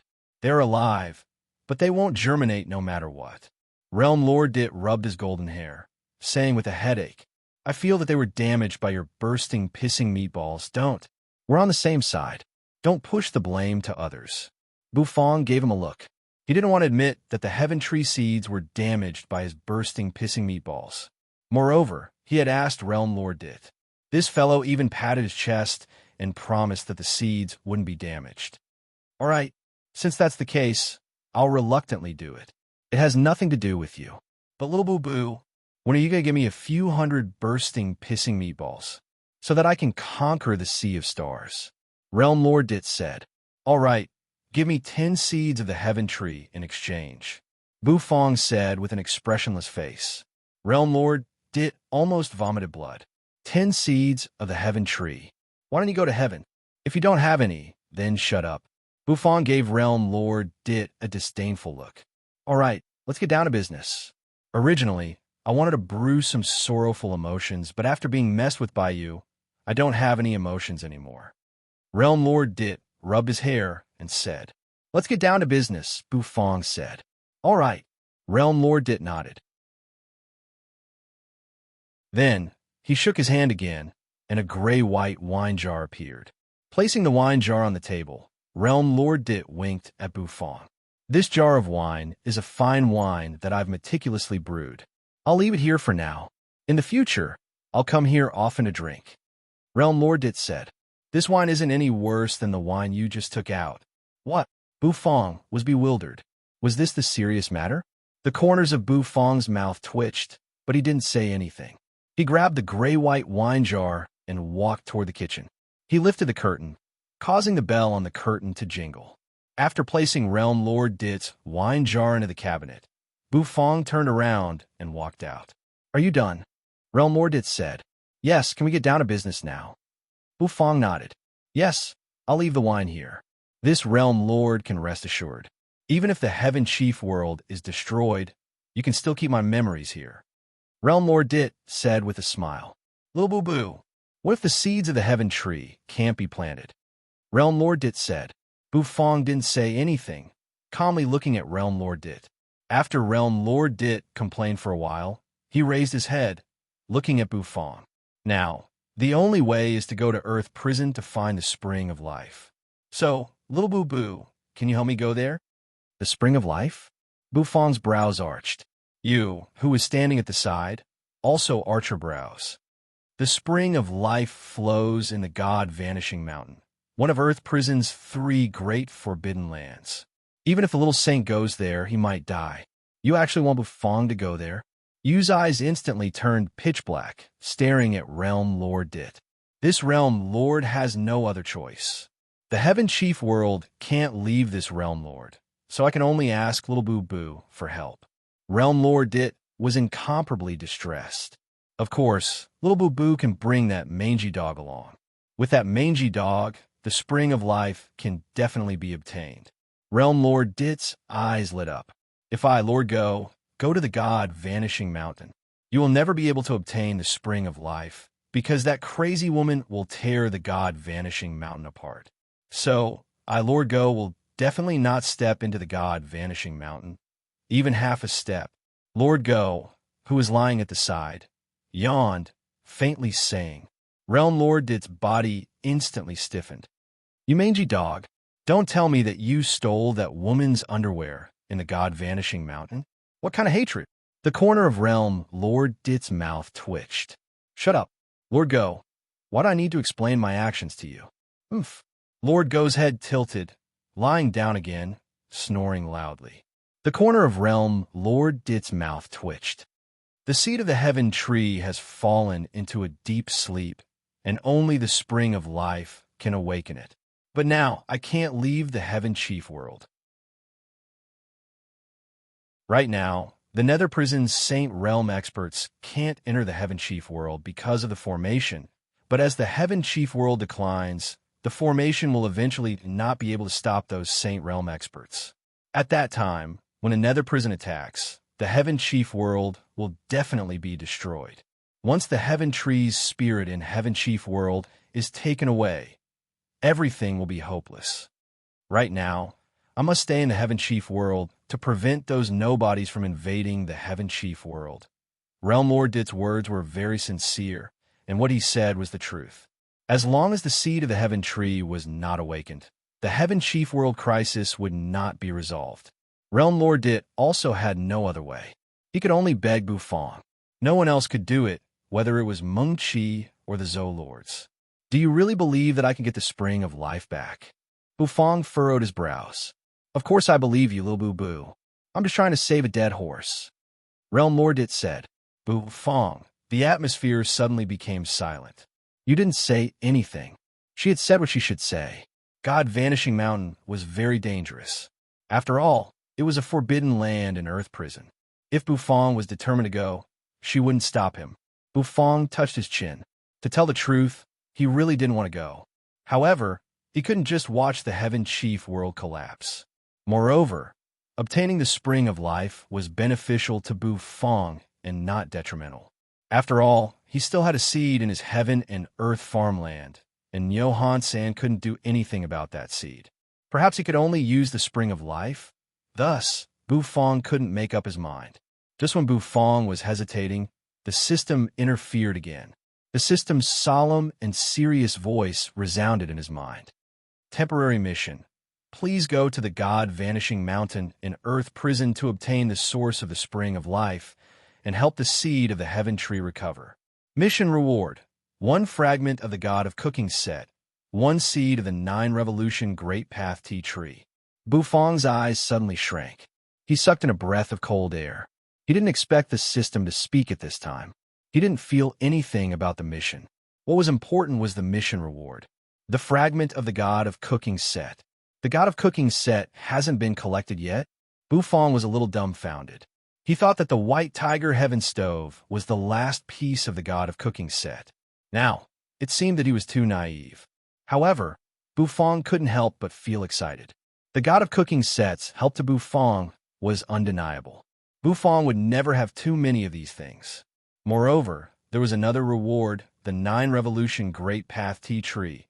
It sounded really powerful. Rubbing his chin, Bufang fell in a deep thought.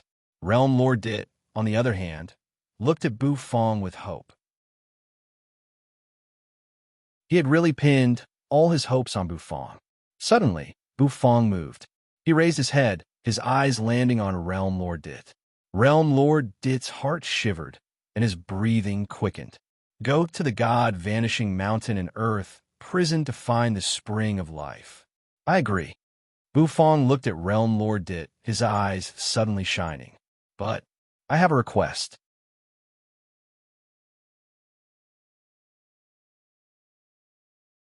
Chapter 11:15.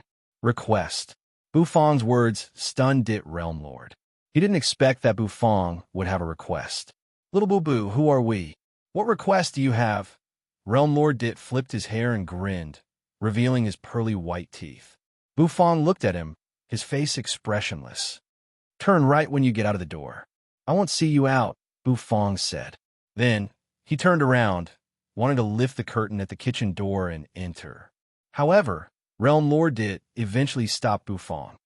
Little Boo Boo, your temper is getting more and more irritable. It's not right. With this temper, you can't get a wife, Realm Lord Dit muttered in dissatisfaction. However, when he saw Bufang's sharp eyes, Realm Lord Dit quickly shut his mouth. My request isn't difficult. It should be easy for you, Bufang said after thinking for a moment. Actually, his request wasn't a big one for Realm Lord Dit. What is it? Tell me, Realm Lord Dit said. Bufang looked at Realm Lord Dit, then raised the corner of his mouth and rubbed his chin. I heard that the Heaven Chief Realm has an immortal flame ranking. You can provide me with information about those ownerless immortal flames. It's best if you can provide me with information about 3 or more immortal flames. Then, I will help you, Bufang said. That's right. To Realm Lord Dit, Bufang's request wasn't really a request. He just wanted to know the distribution of immortal flames so that he could go and find them. Now that he had obtained the ability to fuse immortal flames, Bufang naturally wouldn't give up the chance to fuse immortal flames. And the more immortal flames he fused, the more powerful his flame would be, and the higher its level would be. In the end, it might even surpass the #1 celestial fire on the celestial fire list. Information about the immortal fire. That's not too difficult. I'll go back and ask Yaya to sort out the information about the immortal fire. When you return, I'll hand it over to you. Realm Lord Dit said solemnly. Bufong didn't say anything else. He just nodded his head, and the restaurant regained its tranquility. You wanted to say something, but hesitated. She seemed to be unable to guess what Bufong was thinking. Perhaps Bufong still did not know how terrifying the god-vanishing mountain was, so the ignorant were fearless. However, the Netherworld woman had lived in hell for a period of time. She knew very well how terrifying the so-called Forbidden Lands were. Bufong, there's no need to say anything else. I've already made up my mind. Besides, you should trust me. I won't do anything that I'm not confident in. Bufong interrupted you, looked at you, and said with a smile. Nethery was taken aback. Then, her cold face became even colder as she nodded her head. Then, she could only trust Bufong. Little Boo-Boo, this realm lord naturally won't let you go to hell empty-handed. Hell's forbidden lands are filled with danger. How could this realm lord let you go in foolishly? Realm Lord Dit said with a smile. With a shake of his hand, streaks of light shot out from it. Several jade talismans appeared in his hand. Handing the jade talismans to Bufong, Realm Lord Dit heaved a sigh of relief. These jade talismans are the life-saving measures this realm lord left for you. If you meet an opponent you can't handle, use these jade talismans to save your life. Of course, you can also summon this realm lord. This realm lord can run with you. Bufong didn't act pretentious or polite. With a move of his mind, all the jade talismans were collected by him. Regarding these things, he didn't have anything to be pretentious about. Is there anything else? Bufong put away the jade talismans, placing both of his hands on the table as he calmly looked at Realm Lord Dit. Realm Lord Dit seemed a little bashful. His eyes shyly looked at Bufong. Little Boo-Boo, with our friendship, can you give this realm lord some bursting, pissing meatballs? I don't need too much, just a dozen or so, Realm Lord Dit said, blinking his eyes. No, get lost. If you ask again, I will call the Lord go. Bufong rolled his eyes. Realm Lord Dit was speechless. What a stingy kid, Realm Lord Dit muttered, then stood up. He had said what he needed to say, so he didn't have anything else to do here. Thus, after saying a few words to Bufong, he decided to leave. The main reason was that there were too many things to do in the Heaven Chief realm. He couldn't stay for long. Otherwise, just for the sake of Bufong's acheron of helplessness, he would hug the table leg and not leave. Little Boo-Boo, when are you leaving? Realm Lord Dit furrowed his brows, thinking for a moment before asking. He hoped that Bufong could leave as soon as possible to retrieve the spring of life. Otherwise, he wasn't sure how long the Heaven Chief realm could hold out. According to his estimation, the Heaven Chief realm could hold out for about a month. 1 month later, the Heaven Chief realm would completely collapse. And 1 month later, the array that the former Heaven Chief realm god chefs had set up on the Heaven Nether Bridge would almost collapse. At that time, the Bronze Gate would no longer be able to stop the Nether Prison experts. At that time, if the spirit of the Heaven Tree was still asleep, it would be a real disaster for the Heaven Chief realm. I'll prepare some things, and then I'll leave. It should be tomorrow, Bufong said. Realm Lord Dit's eyes lit up. He gave Bufong a serious nod, then pushed the restaurant's door open. A creaking sound rang out. Finally, it closed with a bang. I'm counting on you. However, Realm Lord Dit had already walked far away. The restaurant regained its silence once again. I want to go too. You stared at Bufong with her pitch-black eyes, pursing her lips. No.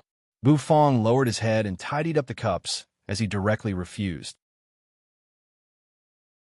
His refusal left no room for negotiation. You furrowed her brows and said nothing, just looking at Bufong. You have a curse on you. Moreover, it's more convenient for me to move alone, Bufong said with a frown. You didn't believe Bufong's nonsense. You actually knew that Bufong was worried that after she entered Earth Prison, she would be captured by Yinglong and the other experts. After all, she had a curse on her. Although Bu Fong's dishes could suppress the curse, the effect was gradually becoming less and less obvious. Once Long knew about it, you might never be able to leave Earth Prison again. Her red lips parted, exhaling a breath of white smoke. However, Bu Fong just twitched the corner of his mouth. He reached out his hand and patted Yu's head across the table. Be good. Wait for me to come back. I'll cook something delicious for you, Bu Fong said. After he finished speaking, he lifted the curtain of the kitchen and stepped inside with an empty cup in hand. Yu pouted, feeling very unhappy. Realm Lord Dit returned to the Heaven Chief realm. He issued a thunderous order. Instantly, the entire Heaven Chief realm was united. Together, they fought against those savage beasts. Many experts attacked the savage beasts outside the city wall. Terrifying attacks rained down. Countless savage beasts howled miserably, falling one after another. Some people even saw Realm Lord Dit in his golden armor, holding kitchen knife. His knife seemed to slash down from the sky. Countless ferocious beasts were reduced to a pool of blood by this slash. The invincible Realm Lord Dit brought hope to the Heaven Chief Realm's Heaven Chief realm. And during this period, the Heaven Chief realm was also in an uproar. The main reason was that a group of monstrous chefs had begun to challenge the Heaven Chief realm. Some Heaven Chief who failed the challenge had their heart of cooking path taken away, and they had lost their right to cook. The commotion caused by this situation made the entire Heaven Chief realm restless. Some people were panicking. However, this panic didn't last for long. Realm Lord Dit had come personally and taken all the nether chefs away. The immortal chefs heaved a sigh of relief at this. Many experts in the Heaven Chief realm felt relieved. Realm Lord Dit was now the backbone of the Heaven Chief realm. Since the Heaven Tree was declining, they could only rely on Realm Lord Dit to guide them. Kinro and the others didn't purposely cause trouble. No matter what, the Heaven Chief realm's Realm Lord was a half-step saint expert. Although they came from Nether Prison, they didn't dare to be too presumptuous toward a half-step saint. Of course, they were waiting. They were waiting for the Heaven Chief realm to decline completely. At that time, they would take action. After all, the Heaven Chief realm had so many Heaven Chief hearts of cooking path. Once they were all plundered, their hearts of cooking path could reach the perfect 9 revolutions. This kind of 9th revolution wasn't the same as Lu Mabai's chaotic 9th revolution. Therefore, Nether Prison's Jean Luo and the others were quiet, just looking forward to the show in the immortal cooking realm. In the space of the Heaven Tree, Realm Lord Dit's figure suddenly emerged. Today, the space of the Heaven Tree had turned into a ruin. The sky was gloomy and full of a sense of ruin. In the distance, the immortal tree that was originally glowing brightly had been chopped into 2 halves and turned into ruins. The spirit of the Heaven Tree had fallen into a deep slumber. The sleeping spirit of the Heaven Tree was constantly plundering all the energy in the Heaven Chief realm to ensure that the Heaven Tree wouldn't wither. Of course, this was just robbing Peter to pay Paul. It couldn't solve the root of the problem. Once the energy in the Heaven Chief realm was exhausted, the spirit of the Heaven Tree would die in its slumber, and the Heaven Chief realm would decline completely. Whoosh. Realm Lord Dit's golden hair fluttered in the wind. He raised his head and looked into the distance. In his eyes, he could see a huge tree standing in the distance. That tree was surrounded by a sense of death. As it breathed, specks of starlight gathered on it. The feeling of looking at the destruction step by step is really not good. I hope little Boo Boo can bring me hope. Realm Lord Dit took a deep breath. He spread out his palm. Among them, there were 2 seeds of the Heaven Tree, blooming with golden light, spinning. These were the seeds of the Heaven Tree, and also the seeds of hope.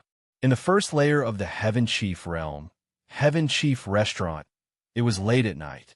The night scene in the immortal city was still gorgeous. Bu Fong pushed open the door of the restaurant, walking out. He was wearing the vermilion robe, his sleeves fluttering. He walked slowly. Tonight, Bu Fong's goal was to wander around in the immortal city. He had already prepared to go to Earth Prison tomorrow and enter the God Vanishing Mountain to find the Spring of Life. And this time, It was to take a good look at the prosperous Heaven Chief realm. If he failed this time and did not find the spring of life, then the prosperity of the Heaven Chief realm would turn into bubbles, disappearing without a trace. Bufong was not worried that the Heaven Chief restaurant would disappear. The small shop that the system had set up would definitely not disappear. However, at that time, it would be very difficult to see such a prosperous scene. He let out a breath. The Heaven Chief realm, which was hot during the day, actually became extremely cold at night. The temperature of the air suddenly dropped. Bufong opened his mouth, and the air he breathed out turned into white gas. The weather in the Heaven Chief realm was really abnormal recently. Bufong walked out of the alley, walking towards the long street. When he first came to the Immortal City, he had seen the prosperity of the long street. It was late at night, and the weather was very cold. However, on the long street, it was incomparably lively. The lights were waning, and on both sides of the street, the sound of hawking resounded unceasingly. There were also the sounds of flames striking, as well as the sounds of pots flipping and frying. The air was filled with a thick aroma. There was soup boiling, and the sound of hawking resounded unceasingly. Some people rubbed their hands, exhaling cold air as they stuffed the ingredients into the pot, their faces full of anticipation. That was the hot pot that Bufong brought. Bufong was in a daze. He looked over. Those food stalls made him involuntarily stop in his tracks. The first food stall in the Immortal City was opened by him. Now, there were already so many food stalls in the Immortal City, although their grades could not be compared to his. However, the food stalls were full of customers, causing Bufong to be slightly shocked. Swoosh! The cold wind blew. In the sky, there were ice crystals floating down. Snowflakes as white as goose feathers scattered down, covering the world. The whole world seemed to be covered with a layer of white cotton. Bufong reached out his hand, feeling the cold snowflakes fall on his hand and slowly melt. His indifferent face couldn't help but twitch. He raised his head. Snowflakes fell. In the waning lights, the light reflected the colorful ice crystals. It was too beautiful to behold. Very beautiful. Such a beautiful night scene. It would be a pity if it was gone just like that. He muttered. Bufong randomly chose a food stall and sat down. "Hey, dear customer, what do you want to eat?" Seeing that there was a customer, the owner walked over. However, after a while, the owner suddenly screamed. "Oh, Owner Boo, why did you come to our stall? Z, quick, bring the menu over. We have a distinguished guest." When the owner saw that it was Bufong, he instantly became flustered. Nowadays, Bufong had a great reputation in the first layer of the Heaven Chief realm. The corner of Bufong's mouth twitched. He took the menu, then ordered a dish. The popularity of the food stall was beyond Bufong's expectation. Although the taste wasn't as delicious as he had imagined, eating in a food stall was like eating in a restaurant. This reminded Bufong of the noisy food stalls in his previous life. He suddenly didn't want these scenes to disappear. In that case, I should try my best to find the spring of life. Even if it's not to help Realm Lord did, it's good for these food stalls. Bufong secretly made up his mind. The next day, the sky was clear. The snow that had been falling for a whole night suddenly stopped. The temperature in the Heaven Chief realm suddenly rose. Heaven Chief restaurant. Inside Bufong's restaurant, Bufong clasped his hands and stood there, his eyes calm. White light dots swirled above his head. In his mind, the system's serious voice resounded. The teleportation array has been created. Now, the countdown to hell begins. 3, 2, 1. Teleportation begins.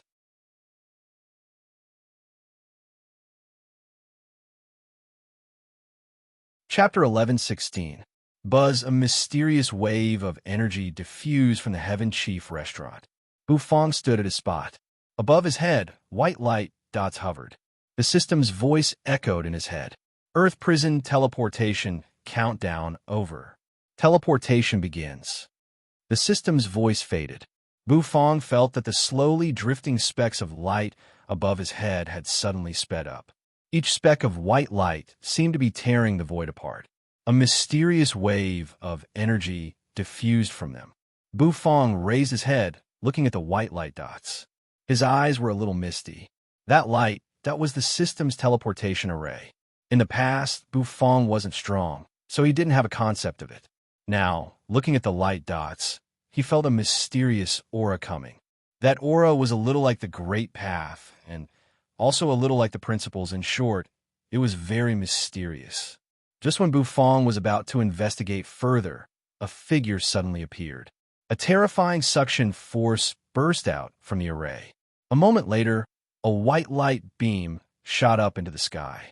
Buzz boom! A loud explosion rang out. The white light beam seemed to turn into a javelin, shooting up into the sky, piercing through the entire Heaven Chief world. Every layer of the Heaven Chief world was a little bewildered. They looked up at the sky, looking at the light beam shooting up into the sky. They couldn't help but suck in breaths of cold air. Heaven Chief Restaurant Lord Go, who was lying on the ground, slightly opened his eyes. Looking at the white light beam, he snorted. You sat on the deck of the Netherworld ship, swinging her long, white legs. Looking at the white light beam, her pitch-black eyes reflected the light. No one knew what she was thinking.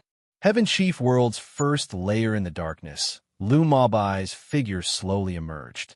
His eyes stared at the white light beam, then he exhaled. Heaven Chief World's fourth layer city, Lord Mengqi, sat cross-legged in the clouds. Her immortal robe fluttered in the wind, making her graceful body look exquisite. She stared at the white light, her long eyelashes trembling. Then, she closed her eyes as if she was praying. Fifth floor of Heaven Chief Realm. In front of the wooden house, Yaya knelt on a cattail hassock and put her palms together.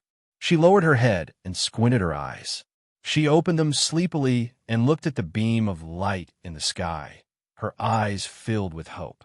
Realm Lord Dit walked out of the wooden house. His golden hair fluttered in the wind as he stared at the beam of light. Yaya, go and gather all the information about the ownerless celestial fires on the celestial fire ranking. The day he returns in triumph will be the day we give him our gift. Dit said. Yaya was taken aback for a moment. Then, she stood up, responded, and stepped into the wooden house. Please, little boo-boo, if you can bring back the spring of life, this realm lord will treat you to a cup of wine. Dit murmured. After a while, he took another deep breath and covered his face in deep thought. No, 1 cup is too much. Half a cup. The white beam of light slowly dispersed. Bufong's eyes were in a trance. Soon, everything became clear. His feet were stepping on solid ground. Bufong couldn't help but exhale when he felt the sturdiness. The light completely dispersed, and Bufong could clearly see the scene in front of him, as well as his current location. System, what did you send me? Bufong furrowed his brows, asking the system in his mind. God Vanishing Mountain is a forbidden land in Earth Prison. The system can't directly send the host there. The host needs to go there yourself. This place is outside God Vanishing Mountain, Goddess City. The system's solemn and earnest voice resounded in Bufong's mind. Then, it quieted down and didn't utter a single word. Bufong was a little bewildered. Outside God Vanishing Mountain, Goddess City? Oh, what kind of place was that? Bufong rubbed the space between his brows. He suddenly thought of a serious problem. If I knew this would happen, I would have asked the Lord Go for a map of Earth Prison. Earth Prison is so vast. Where should I go? The system said that this place was Goddess City, but Bufong raised his head, looking around. It was a piece of wilderness, a wilderness where not even a blade of grass grew. This was the King Goddess City? Pulling the corner of his mouth, Bufong was a little speechless. Raising his head, he looked at the sky. In the sky of Earth Prison, there was a scorching sun hanging, blooming with light. The sunlight shone down, shining on Bufong's body, giving Bufong a warm feeling. It was very comfortable. Era seems to be in Earth Prison. If I can find him, I might be able to find God Vanishing Mountain. But, Bufong muttered, remembering that he did not know where Hades' Era was. If I take out a chili strip, will Era be able to smell it? Bufong thought for a moment. His mind flickered, and a strengthened, chilly strip instantly appeared in his hand. With his body as the center, a thick fragrance instantly spread out. Earth Prison, Hades Palace. A rumbling sound rang out. The sturdy stone door slowly opened. Terrifying nether energy continuously surged out from the pitch-black cave. A silhouette slowly walked out of it. His pitch-black hair scattered in all directions. His handsome face carried a hint of cynicism and vicissitudes of life. At the entrance of the cave, there was a white-haired child waiting respectfully. Seeing Hades' era walk out of the cave, Ty's eyes instantly lit up. Holding his clothes, he jogged over. "Congratulations, Your Excellency Hades. You have broken through another level. Of the 18 Ghost King passes that the old Hades left for Your Excellency, you have already broken through 10 of them. You have reached the old Hades' standard. Congratulations, Your Excellency Hades." Old Ty was incomparably excited. He felt that His Majesty, the Netherworld King, had finally grown up. His eyes instantly turned red, and there seemed to be a crystal-clear moisture spreading and flowing within them. It was as if a flood was about to pour out. Hades' era took out a long, pitch-black rope, tying his hair. A lock of bangs fell in front of his forehead, covering Hades' era's melancholy left eye. "Why are you crying? It's only 10 levels.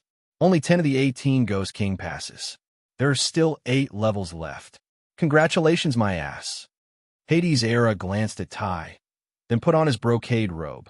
Then, with a shake of his hand, a spicy strip appeared in his hand, and he held it in his mouth. "Tisk TSK. This is I's last spicy strip. After eating this, I don't know how long it will be before I can eat another spicy strip." Hades' era smacked his lips, pinching the spicy strip, moving it in and out of his mouth, enjoying the spicy and refreshing feeling of the spicy strip rubbing against his lips and tongue. Finally, he bit off a section of the spicy strip with his teeth, chewing it in his mouth. "Don't worry, Your Excellency Hades. Ty will go and learn how to make the spicy strip. I will definitely feed Your Excellency Hades until you become plump and healthy." Ty patted his chest, assuring. "Where's that stinky dragon, Inglong?" Hades' era asked while eating the spicy strip. "A few days ago, Your Excellency Inglong left the Hades Palace with many prison overlords. It seems like he went to the Acheron River to report to the great sage Acheron." Ty said cautiously. "I knew it. That old man Inglong would go to the Heaven Chief realm to look for someone when he has nothing better to do. Someone must have snitched on him. As expected, it's great sage Acheron, that stingy old bastard. Didn't I just pluck an Acheron grass from him? Is there a need to shout about killing him?" Hades' era curled his lips, stuffing the spicy strip into his mouth. Ty didn't say anything. The two of them walked out of the Demon King Pass and returned to the main hall of the Hades Palace. Hades walked to the main seat and sat down. He smacked his lips, stuffing the last section of the spicy strip into his mouth. When he clenched his teeth, he seemed to hear the sound of his heart breaking. "I've finished the spicy strip. Life is no longer fun." Hades' era clutched his chest, his eyes filled with melancholy. All of a sudden, Hades' era's nose twitched. His body stiffened. Hades' era's condition startled Ty. Did something happen? This smell, Hades' era narrowed his eyes, stretching his neck. His nostrils flared, and a pink flush appeared on his cheeks. This smell, Hades' era's nostrils twitched unceasingly. A moment later, his eyes opened, bursting with thousands of rays of light. This smell, there's no mistaking it.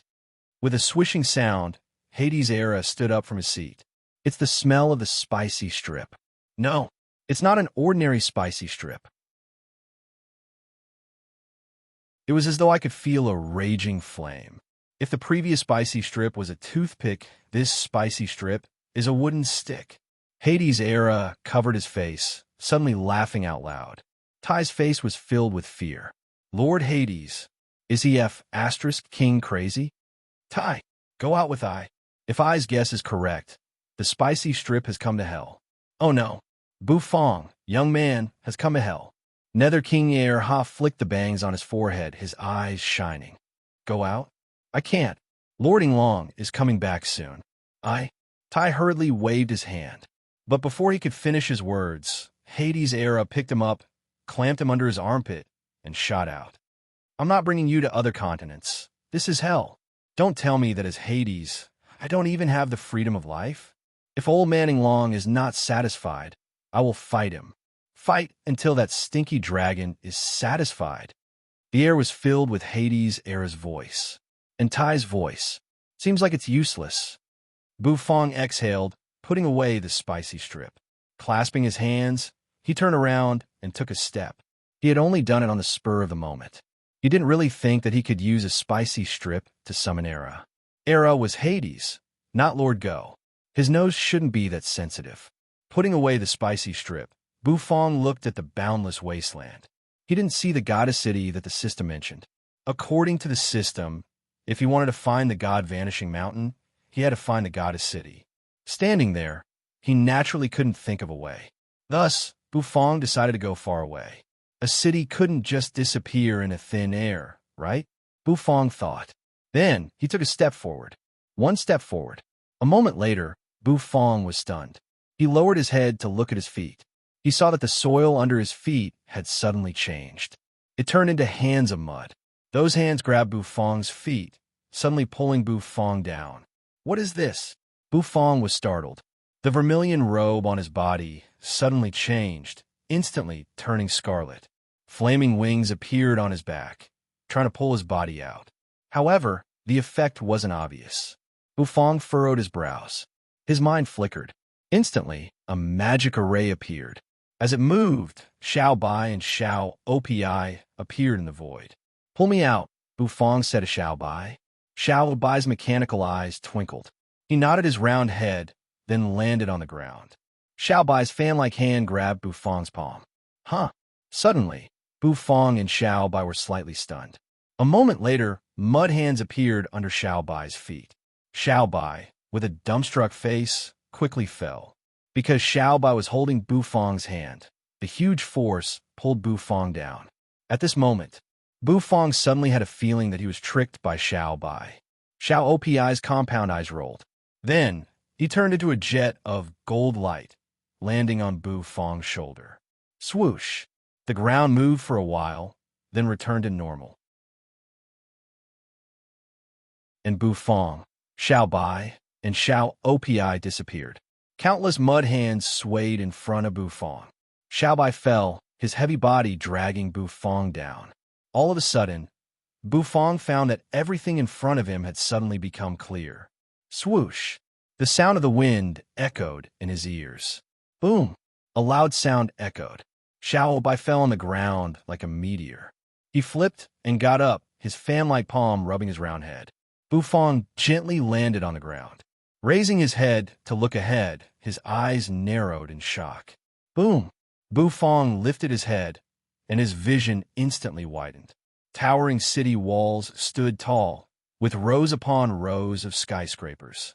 An incomparably grand city suddenly appeared in front of Bufong. This is Goddess City. The corners of Bufong's mouth twitched. Then, a rumbling sound rang out. The tightly shut city gate suddenly opened. A dragon's roar immediately rang out from the city gate. The dragon roar lingered in the air, deafening. A moment later, countless figures flew out from the majestic city gate. In the sky, the rain of arrows that blotted out the sky drew an arc and poured down on Bufong's position.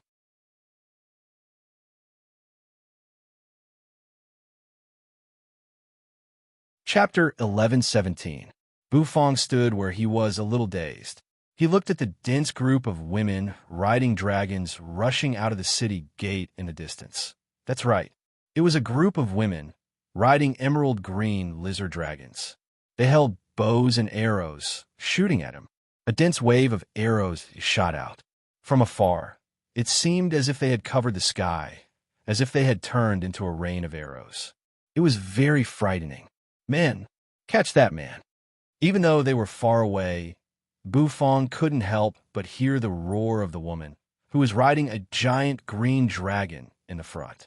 That scared Bufong, because from those women's roars, Bufong heard something that made his scalp go numb. What did those women riding dragons want to do? Bufong sucked in a breath of cold air. However, he didn't turn around to run. Running wasn't Bufong's style. Moreover, Bufong didn't need to run. Facing the sky-covering rain of arrows, Bufong snapped his fingers. Then, he opened his mouth, spitting out a ball of white flame. As soon as the white flame appeared, a terrifying temperature spread out. That man wants to resist. Sisters, go. Another roar rang out. That woman with the loud voice was so scared that Bufong almost extinguished the flame. Swoosh, swoosh, swoosh, swoosh, swoosh, swoosh, swoosh. As the arrows approached, each of them released a terrifying energy. Nether energy that made people's scalps go numb was wrapped around them. Bufong's eyes focused, looking at the sky full of arrows, and a moment later, he flicked his finger. That white ball of heaven illuminating flame flew out. Today, the heaven illuminating flame had swallowed many immortal flames and nether flames, and its power had increased a lot. According to its power, the current heaven illuminating flame should be equivalent to an immortal flame ranked 10th on the immortal flame list. Its power was really terrifying. Just like that, a ball of flame floated out. Bufong's eyes instantly focused, and his spirit sea suddenly surged with waves. Rumble! Bufong's psychic energy burst out, sweeping and spreading like the waves of the sea. It struck the white heaven illuminating flames. The dragon-riding women roared in unison. But in the next moment, those roars stopped abruptly. The sky was filled with flames that shone in front of them. All the green dragons froze in the air. Boom, boom, boom. The flames continued to burn. In an instant, all the arrows were swallowed by the white flame. The eyes of every woman riding a dragon were covered by a sea of fire. The densely packed sea of fire covered the sky and covered the earth, forming a continuous stretch. Bufong put his hands behind his back. The wind, caused by the flames, caused the vermilion robe on his body to flutter. Bufong's face was calm. In front of him and those women was a sea of fire. Arrows rained down from the sea of fire. However, when they got close to Bufong, they were all incinerated into ashes. Voila! The fire disappeared as quickly as it came. The sky full of flames quickly disappeared, leaving only ashes floating in the air. A ball of white flame floated in the air. It slowly floated on Bufong's palm. The crowd of women riding dragons from Goddess City widened their eyes, looking at Bufong in disbelief. That dazzling sea of fire just now made their hearts tremble. Bufong held the heaven illuminating flame, furrowing his brows and coughing. Everyone, please listen to me. Uproar. However, as soon as Bufong's voice rang out, the sky was filled with clamor. It's a man's voice. It's really a man. Capture him and offer him to the Empress. How many years has it been? Our Goddess City finally has a man. Is this a man? Look at his soft skin and tender flesh. The clamor instantly rang out. The words that Bufong was about to say suddenly froze.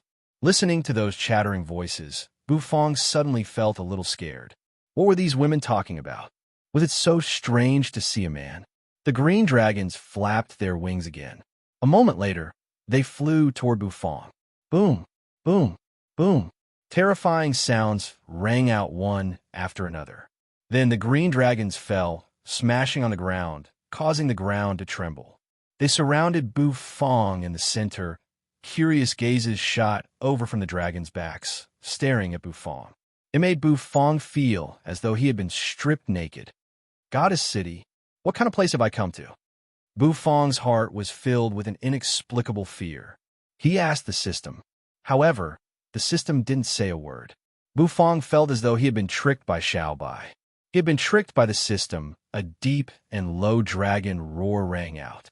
The giant green dragon in the lead lowered its head. A figure slid down from the green dragon's back, landing in front of Bufong. It was a woman with a heroic spirit. She had wheat-colored skin, big eyes, and a hot body. Her whole body was emitting a stunning charm. At this moment, this woman was staring at Bufong. A man? The woman asked. Could it be a woman? Bufang exhaled, his face expressionless. Seems like it's really a man. The woman grinned, revealing a beautiful smile. Then, she placed her hands on her hips, her ample bosom slightly jiggling. She waved her hand. Sisters, tie this man up for me. Bring him to the Empress. Buffed. Bufang almost vomited blood. What did she mean by tie him up and offer him to the Empress? Were men really rare here? Stop. Don't come over. Bufang furrowed his brows. His mind flickered, and the white flame floated beside him as he calmly said. The surrounding women, who were looking at him with fiery eyes, suddenly stopped moving. 3-star true immortal realm. Seems like your cultivation is not bad. Unfortunately, this old lady isn't afraid of you. The woman with the hot figure and wheat-colored skin grinned. In the next instant, the aura on her body exploded. An oppressive aura swept out, stirring up a storm that soared into the sky. Above her head, a curtain of light filled the sky, and 7 stars twinkled. 9-star true immortal realm? Bufang was bewildered. He didn't expect that this woman's strength was similar to that of City Lord Mingqi of the Heaven Chief realm. I heard that you men like to reason things out based on whose fist is bigger. Do you want this old lady to reason with you? The woman shook her ample bosom, teasing him. Don't mess around. I'm afraid that I'll scare you. Bufang exhaled, looking at the woman. Men are indeed the same as what's recorded in the ancient books. They all like to talk big. General Dami Hayashi. Conquer this man. General Dami Hayashi. Use your long spear to conquer him. Men are so stupid. A wave of coquettish voices resounded in the surroundings once more. Bufang was somewhat speechless. These women were really strange. It was as if they hadn't seen a man for hundreds of years. The beautiful woman called Dami Hayashi couldn't wait. She rubbed her palms, her eyes filled with excitement. She clapped her hands. A moment later, the eyes of the green dragon behind her lit up. He stretched his neck and let out a dragon roar. Let's test this man first. Let's see if my treasure can subdue him. Dami Hayashi grinned curiously. A moment later, the green dragon flapped its wings, stirring up a gust of wind. Like a bolt of green lightning, it dashed toward Bufang. It opened its mouth, revealing its ferocious fangs. A fishy wind blew. Bufang frowned. Feeling the pressure, the corners of his mouth couldn't help but twitch. His mind flickered. Green smoke twirled in his hand. Then, the gold dragonbone kitchen knife appeared in his hand. He slightly raised the knife, pointing it at the approaching green dragon. Bufang looked at it, tilting his head. Then, a dragon roar reverberated from the dragonbone kitchen knife. Deafening. Roar. The dragon roar shook the sky. The green dragon that was pouncing over suddenly trembled and directly knelt on the ground. It folded its wings and trembled. The other green dragons also knelt on the ground. They let out a deep dragon roar. As soon as the dragonbone kitchen knife appeared, tens of thousands of dragons knelt. Dami Hayashi was shocked. She didn't expect this man to have such a trick. It seemed this man wasn't ordinary.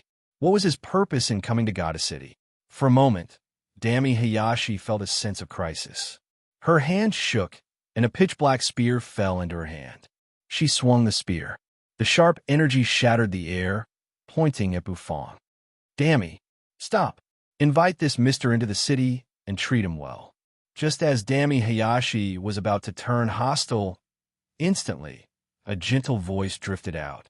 Dami Hayashi was bewildered. This was the Empress' voice.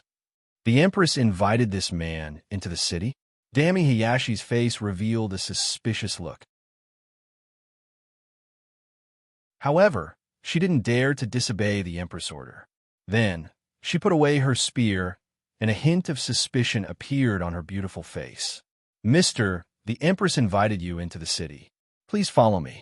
Lin Damii let out a sigh, suppressing the doubts in her heart, and said, Could it be that the Empress wants to open the legendary harem? Dami Hayashi suddenly thought of something, looking at Bufang with bright eyes. Bufang was bewildered. Was this woman sick? She was acting like a lunatic. Lead the way. Bufang wasn't surprised, saying casually, Dami Hayashi stuck out her tongue, licking her pink lips. Her ample bosom shook. "Mister, please follow me." Dami Hayashi's voice changed. Swaying her body, she led Bu Fong toward the city gate. The troops brought the green dragons back to the city. Bu Fong clasped his hands, his vermilion robe fluttering in the wind. His skinny figure had an ethereal quality to it. A woman who was peeking at Bu Fong blushed, looking as though she was drunk. "This man is pretty good looking." "Yeah, no wonder the Empress invited this man. I heard that men have." Bu Fong's face didn't blush. Amidst the chatter of the women, he stepped into the city.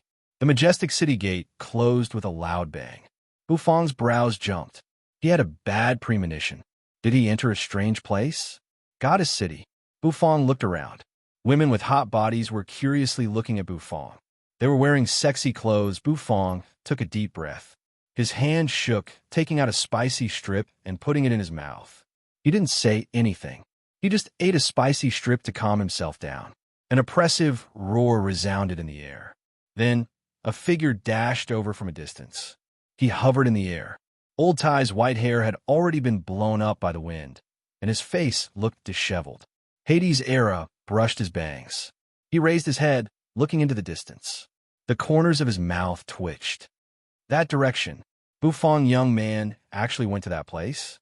He's worthy of being the troublemaker, Bu Fong, young man.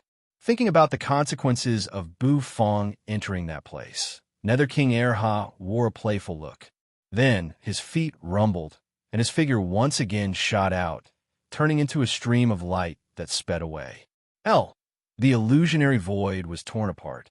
A moment later, the black deck of the ship was exposed. Shortly, the Netherworld ship emerged from within. He was wearing a long black dress. She stood on the bow of the Netherworld ship, frowning as she looked at the endless wilderness. Behind the Netherworld ship was a slender and elegant girl with green hair. It was Hua, whom you dragged here. Where is this? Bu Fong is here? Hua lay on her side, crossing her long legs. She looked really charming. This is Goddess City. Yu's face darkened. What's wrong with Goddess City? Hua was puzzled. Goddess City isn't anything. It's just that there are a lot of sluts here. Yu's eyes turned black. Blue veins bulged from her eyes, covering her ears. Hua shut her mouth.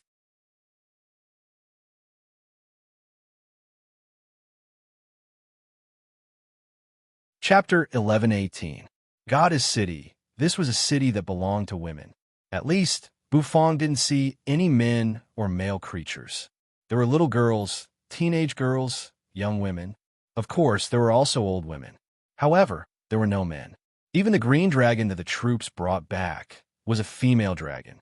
It was like a world that was isolated from the rest of the world, a motherly society of its own. Bu Fong stepped on the ground. The solid bricks made him a little absent-minded. Lifting his head, he saw endless buildings, tall buildings, and wide official roads. Everything was incomparably novel. Bu Fong was surrounded in the middle by the troops. The beautiful woman called Dami Hayashi swayed her body, leading the way. Holding the green dragon, she slowly walked along the official road. On both sides of the official road were peddlers. These peddlers were all women. Some were young girls, and some were old women. Many women curiously looked at Bu Fong, who was surrounded in the middle by the troops. Then the entire Goddess City seemed to explode with a deafening clamor. It's a man! Oh my God! Is that a man? It's my first time seeing one. How many years has it been since a man appeared in our Goddess City? The surrounding people and peddlers hurriedly whispered to each other. Novel things were always able to easily move and enliven people's minds. Bu Fong felt the gazes of the people around him, and his scalp went numb. What kind of place did he enter? Was it so strange to see a man? However, Bu Fong was used to being calm. His face was still so indifferent and expressionless.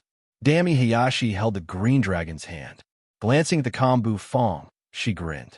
Her teeth were very white, and together with her wheat-colored skin, this woman gave people a breathtaking feeling. Along the way, walking along the official road, he stepped into many buildings. These buildings were all quite unique. The windows were open, and one after another, graceful figures leaned against the windows and looked down. All of them were curiously sizing up Bufang. As a rare man among women, all the women were very curious about him. After walking for an unknown period of time, finally, Bufang narrowed his eyes and looked into the distance. It was a huge, circular plaza, and in the middle of the plaza was a man-made lake. At the center of the lake was a fountain of water that was constantly gushing out. When the green dragons saw the man-made lake, they immediately opened their mouths and roared. Then they flapped their meaty wings and shot out, diving into the man-made lake. With a splash, the water shook the heavens. Green dragons were frolicking in the man-made lake. There was a blazing sun in the sky, but this was underground, and Bufang knew very well that it was definitely not a blazing sun. It was probably made of some kind of power gem that hung above the ground. Under the blazing sun, the skin of the green dragons reflected the light under the nourishment of the water. This is the dragon lake of our goddess city. Our good companion, the green dragons, lives in it. Dami Hayashi looked at Bufang and said. Bufang nodded. These lizard dragons were of a good level, much stronger than the flood dragons Bufang had seen before. Without a doubt, these lizard dragons had more true dragon blood flowing in their bodies. However, in Bufang's eyes, these green dragons were just some good ingredients. Her Majesty the Queen wants to see you. Come with me. Dami Hayashi seemed to feel that Bufang didn't care. This made her a little angry. The green dragons were their companions, and they were the pride of their army. The rest of you, stay here. We caught a man today, which is worth celebrating. Tonight, this general will treat you. Our green dragon army has booked the entire Spring Breeze Pavilion. Dami Hayashi turned around and said to her subordinates. She placed her hands on her hips, and after saying that, she suddenly grinned and let out a hearty laugh. The female soldiers below excitedly brandished their weapons.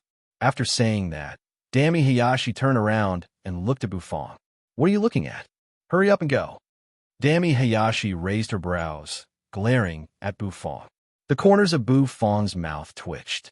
He turned around and walked around the dragon lake. Behind the dragon lake was a majestic palace, which was surrounded by the entire goddess city. The palace was tall and majestic, with red walls and golden tiles. The stairs were made of white jade. In front of the palace, there was a stone tablet. The stone tablet was milky white, and there were no words carved on it. It was just a simple stone tablet. This is our goddess city's symbol, the wordless goddess tablet. Legend has it that it can communicate with the goddess. Dami Hayashi looked at the stone tablet, her eyes respectful. Bufang nodded. Wordless goddess tablet. It was really intimidating. However, Bufang didn't pay much attention to it. He didn't have a clear idea about the so-called wordless goddess tablet. Instead, it was a majestic palace that made him feel a little pressured. This goddess city was simply a small country. It was isolated from the rest of the world, and it was self-sufficient. It was really magical. She had never seen a man before. The sound of a zither resounded from the palace. Then, Dami Hayashi tidied up her clothes, making the waves in front of her shake. Her face was solemn. A melodious female voice came from the palace. Dami Hayashi's face was solemn. She brought Bufang along the red carpet, slowly stepping into the palace. As soon as they entered the palace, Bufang instantly felt a wave of terrifying pressure. This pressure came from the top of the palace. Bufang's eyes shrank, and he sucked in a breath of cold air. He raised his head, looking over. He saw the scene inside the palace. The dazzling palace was so magnificent that it was hard to describe it with words. Each pillar was made of gold, and there were all kinds of mysterious patterns on it, which were full of mysteriousness. There were gems piled on the stone pillars, which made it look even more luxurious. The ceiling above their heads was incomparably tall, and there were gems emitting divine light engraved on it, jade stairs, mithril handrails, spirit gold thrones. Bufang was dumbstruck, and he could only sigh. It was really a group of extravagant women. As soon as they entered the palace, numerous gazes shot over. They were like glaring arrows, causing goosebumps to appear all over Bufang's body. At the top of the palace was a spirit gold throne. The throne was wide, and a figure reclined on it. Red silk, exquisite jade, a phoenix crown, and a curtain of pearls. The reclining woman had a graceful and fiery figure. The red silk clothes could not conceal her figure that was on the verge of bursting out. Her fair and slender legs, which seemed to be emitting a lustrous luster, were leaning against the chair. Her legs were stacked together, full of temptation. Looking up from her legs, one could see shocking waves. Looking up, one could see her slender and fair neck, and there was a huge emerald gem on her neck. That gem emitted a fluctuation that made one's mental force feel slightly comfortable. Finally, one's eyes landed on a face. It was an extremely beautiful face, exquisite and beautiful, like a fairy or a witch. Her red lips were hanging proudly, and her eyes and brows emitted a noble aura. She was so beautiful that it could take one's breath away. As soon as this woman appeared, the whole world seemed to darken. Bufong's eyes slightly shrank. This was the most beautiful woman that Bufong had ever met. However, just as Bufong was about to sink into that woman's eyes, which were like the deep starry sky, waves suddenly rose in his spirit sea. Bufong's spirit recovered, and he slightly exhaled, vigilantly looking at that beautiful woman. "Greetings, your majesty." Dami Hayashi almost fanatically knelt on one knee. She folded her palms and placed them on her forehead, bowing. "General, please rise." That woman opened her mouth, and her voice was sweet and melodious. The moment she opened her mouth, it was like the harmony of a zither and a harp. Dami Hayashi stood up, her eyes revealing a fanatical look. In front of this woman, any woman would feel inferior. The Empress' beauty suppressed everyone. Bufong deeply sucked in a breath. From that breathtakingly beautiful woman, he felt an extremely terrifying aura. That aura was even stronger than the aura of the expert behind the Nether Prison's bronze gate. This woman was definitely very powerful. She was not weaker than Lord Go.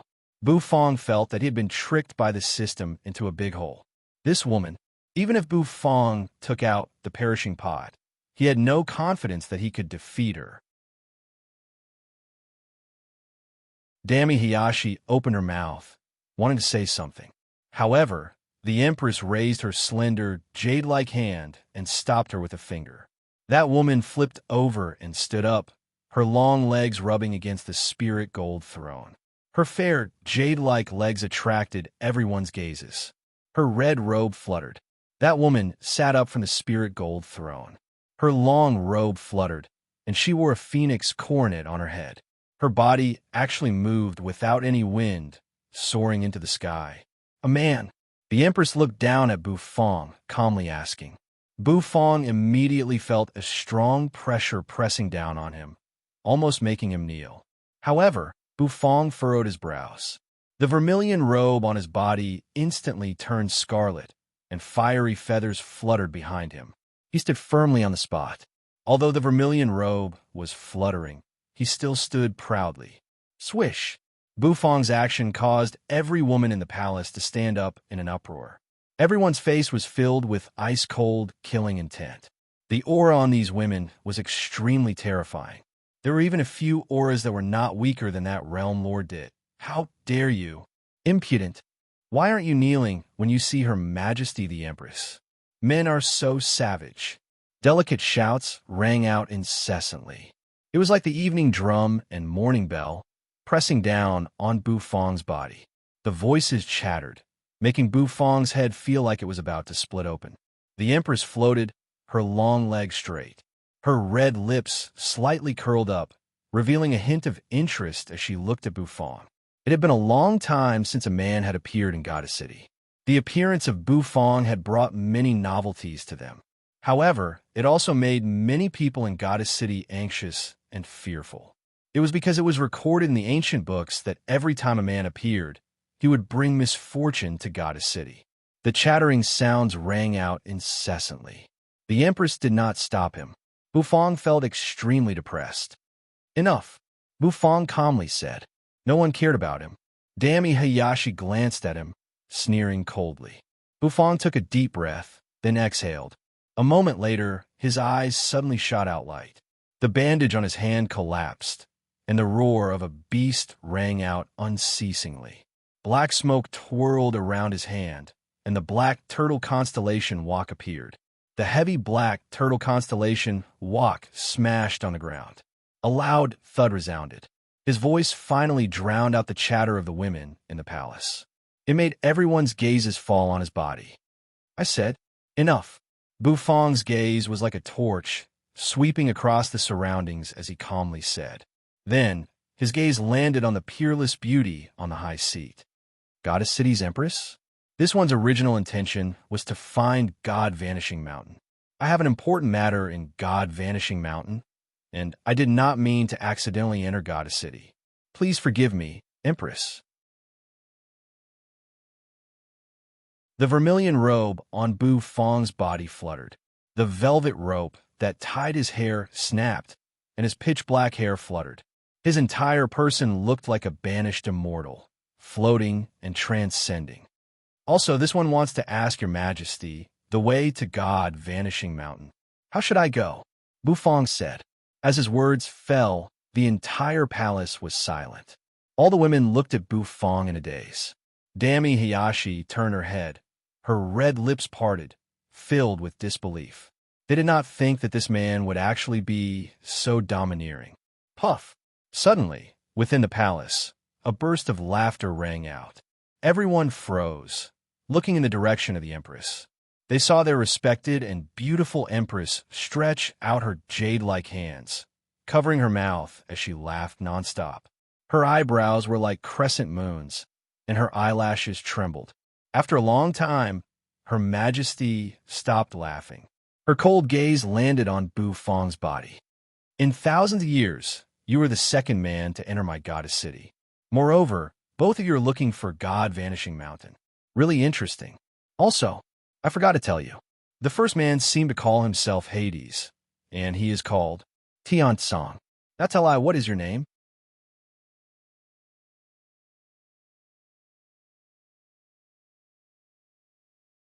Chapter 11:19.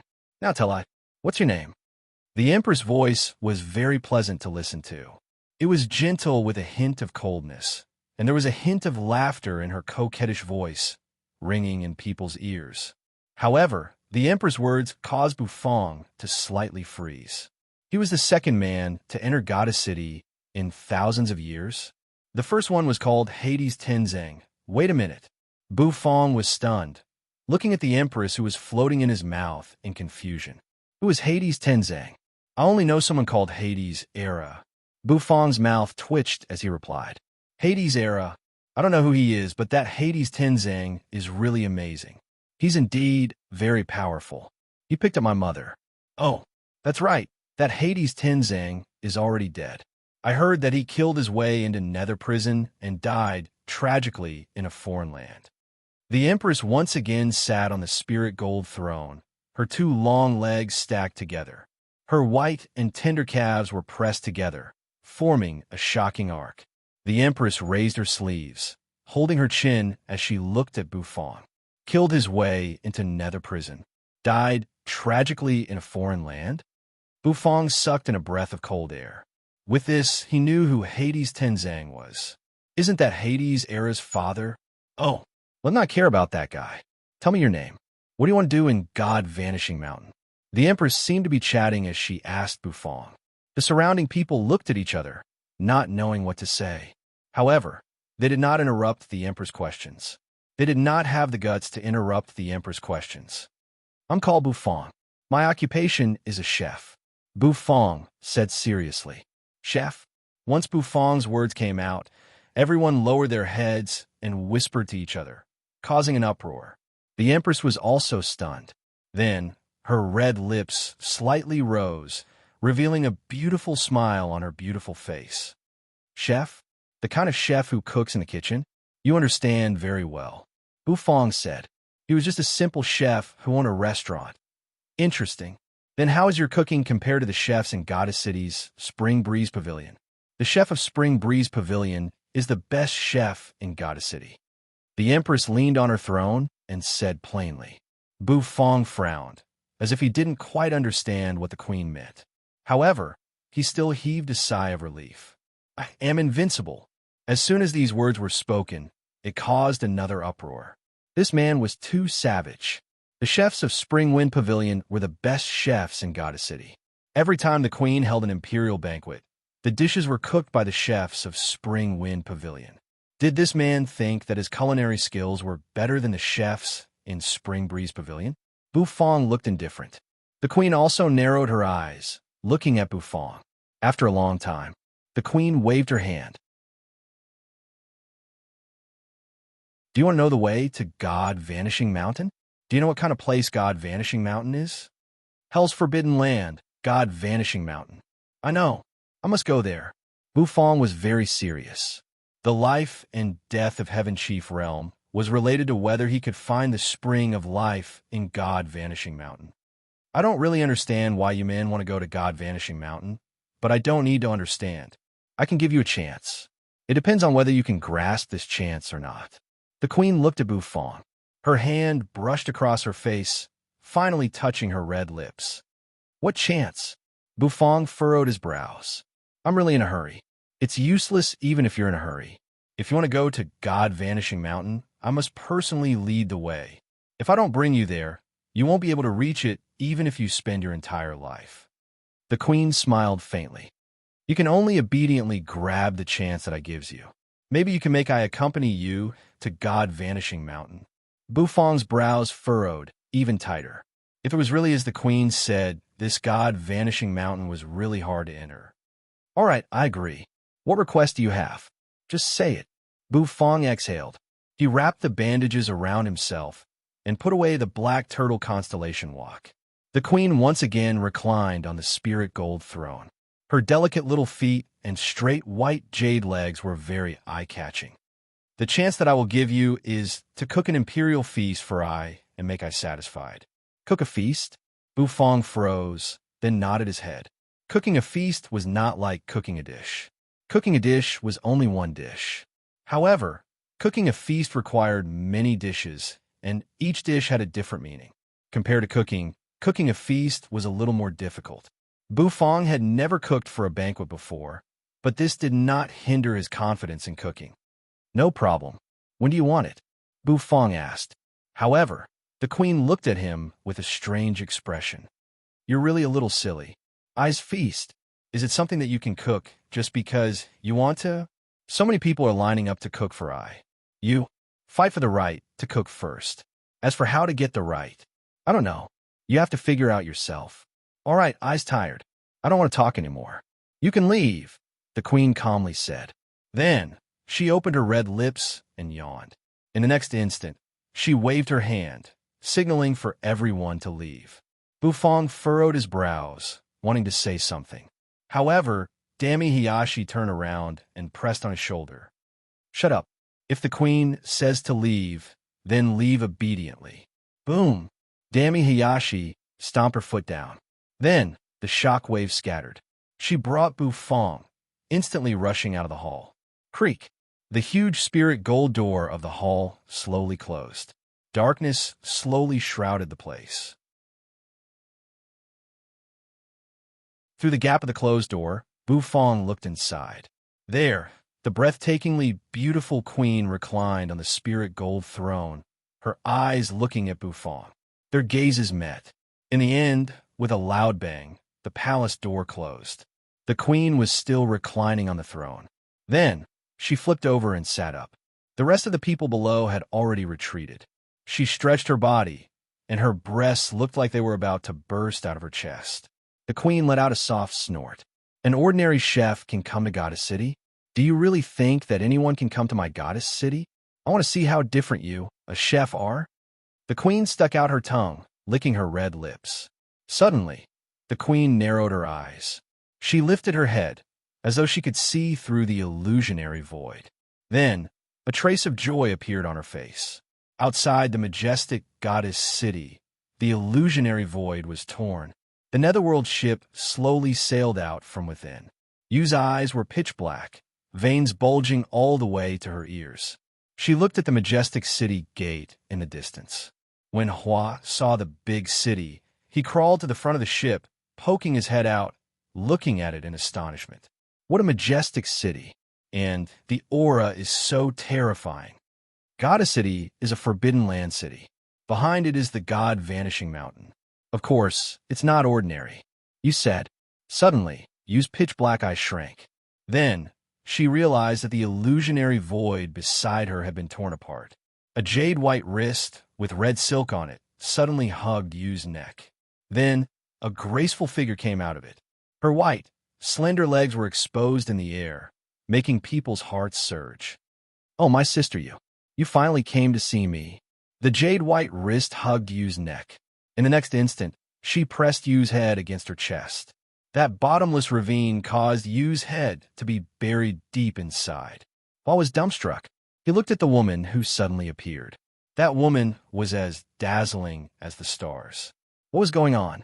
Why did this woman hug Big Sister Yu the moment she appeared? Didn't Big Sister Yu say that Goddess City was full of flirtatious sluts? Was this woman also one of those flirtatious sluts? Nethery's head was pressed against the chest of this elegant, fairy-like woman, and she kept rubbing it. You struggled for a while. Finally, she broke free from the woman's wrist, her face cold as she exhaled. Biluo, as the queen of Goddess City, can you be a little more reserved? King Biluo pursed her lips as she looked at you. After looking for a while, she couldn't help but raise her hand, pressing Yu's head against her chest.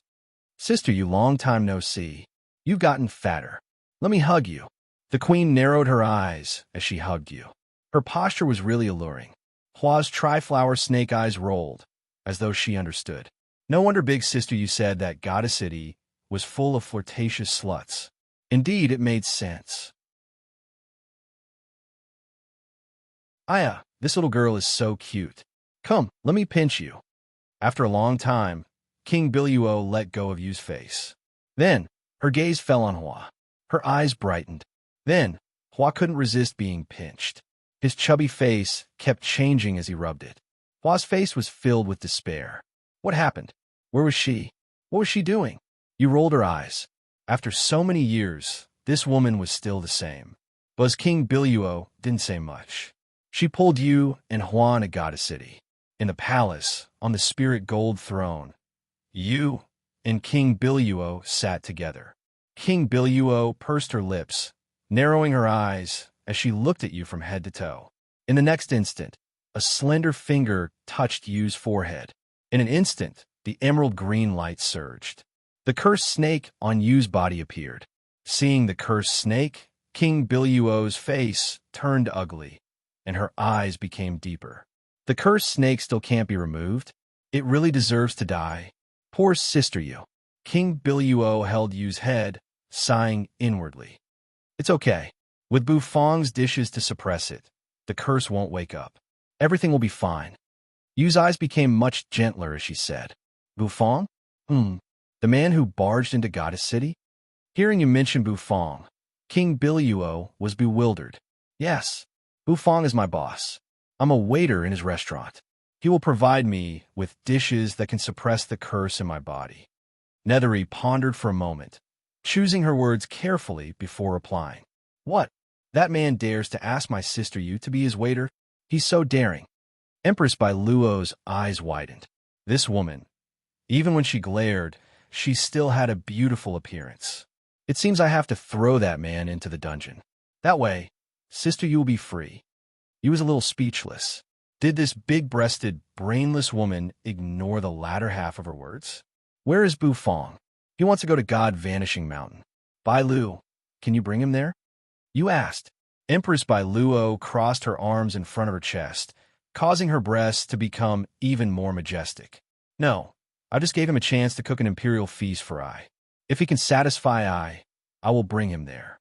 Oh, even if I'm satisfied, I don't want to bring him there. Now, he is squeezing Sister Yu dry, making Sister Yu be his waiter. I can't bring him there. Imperial feast? Yu was stunned.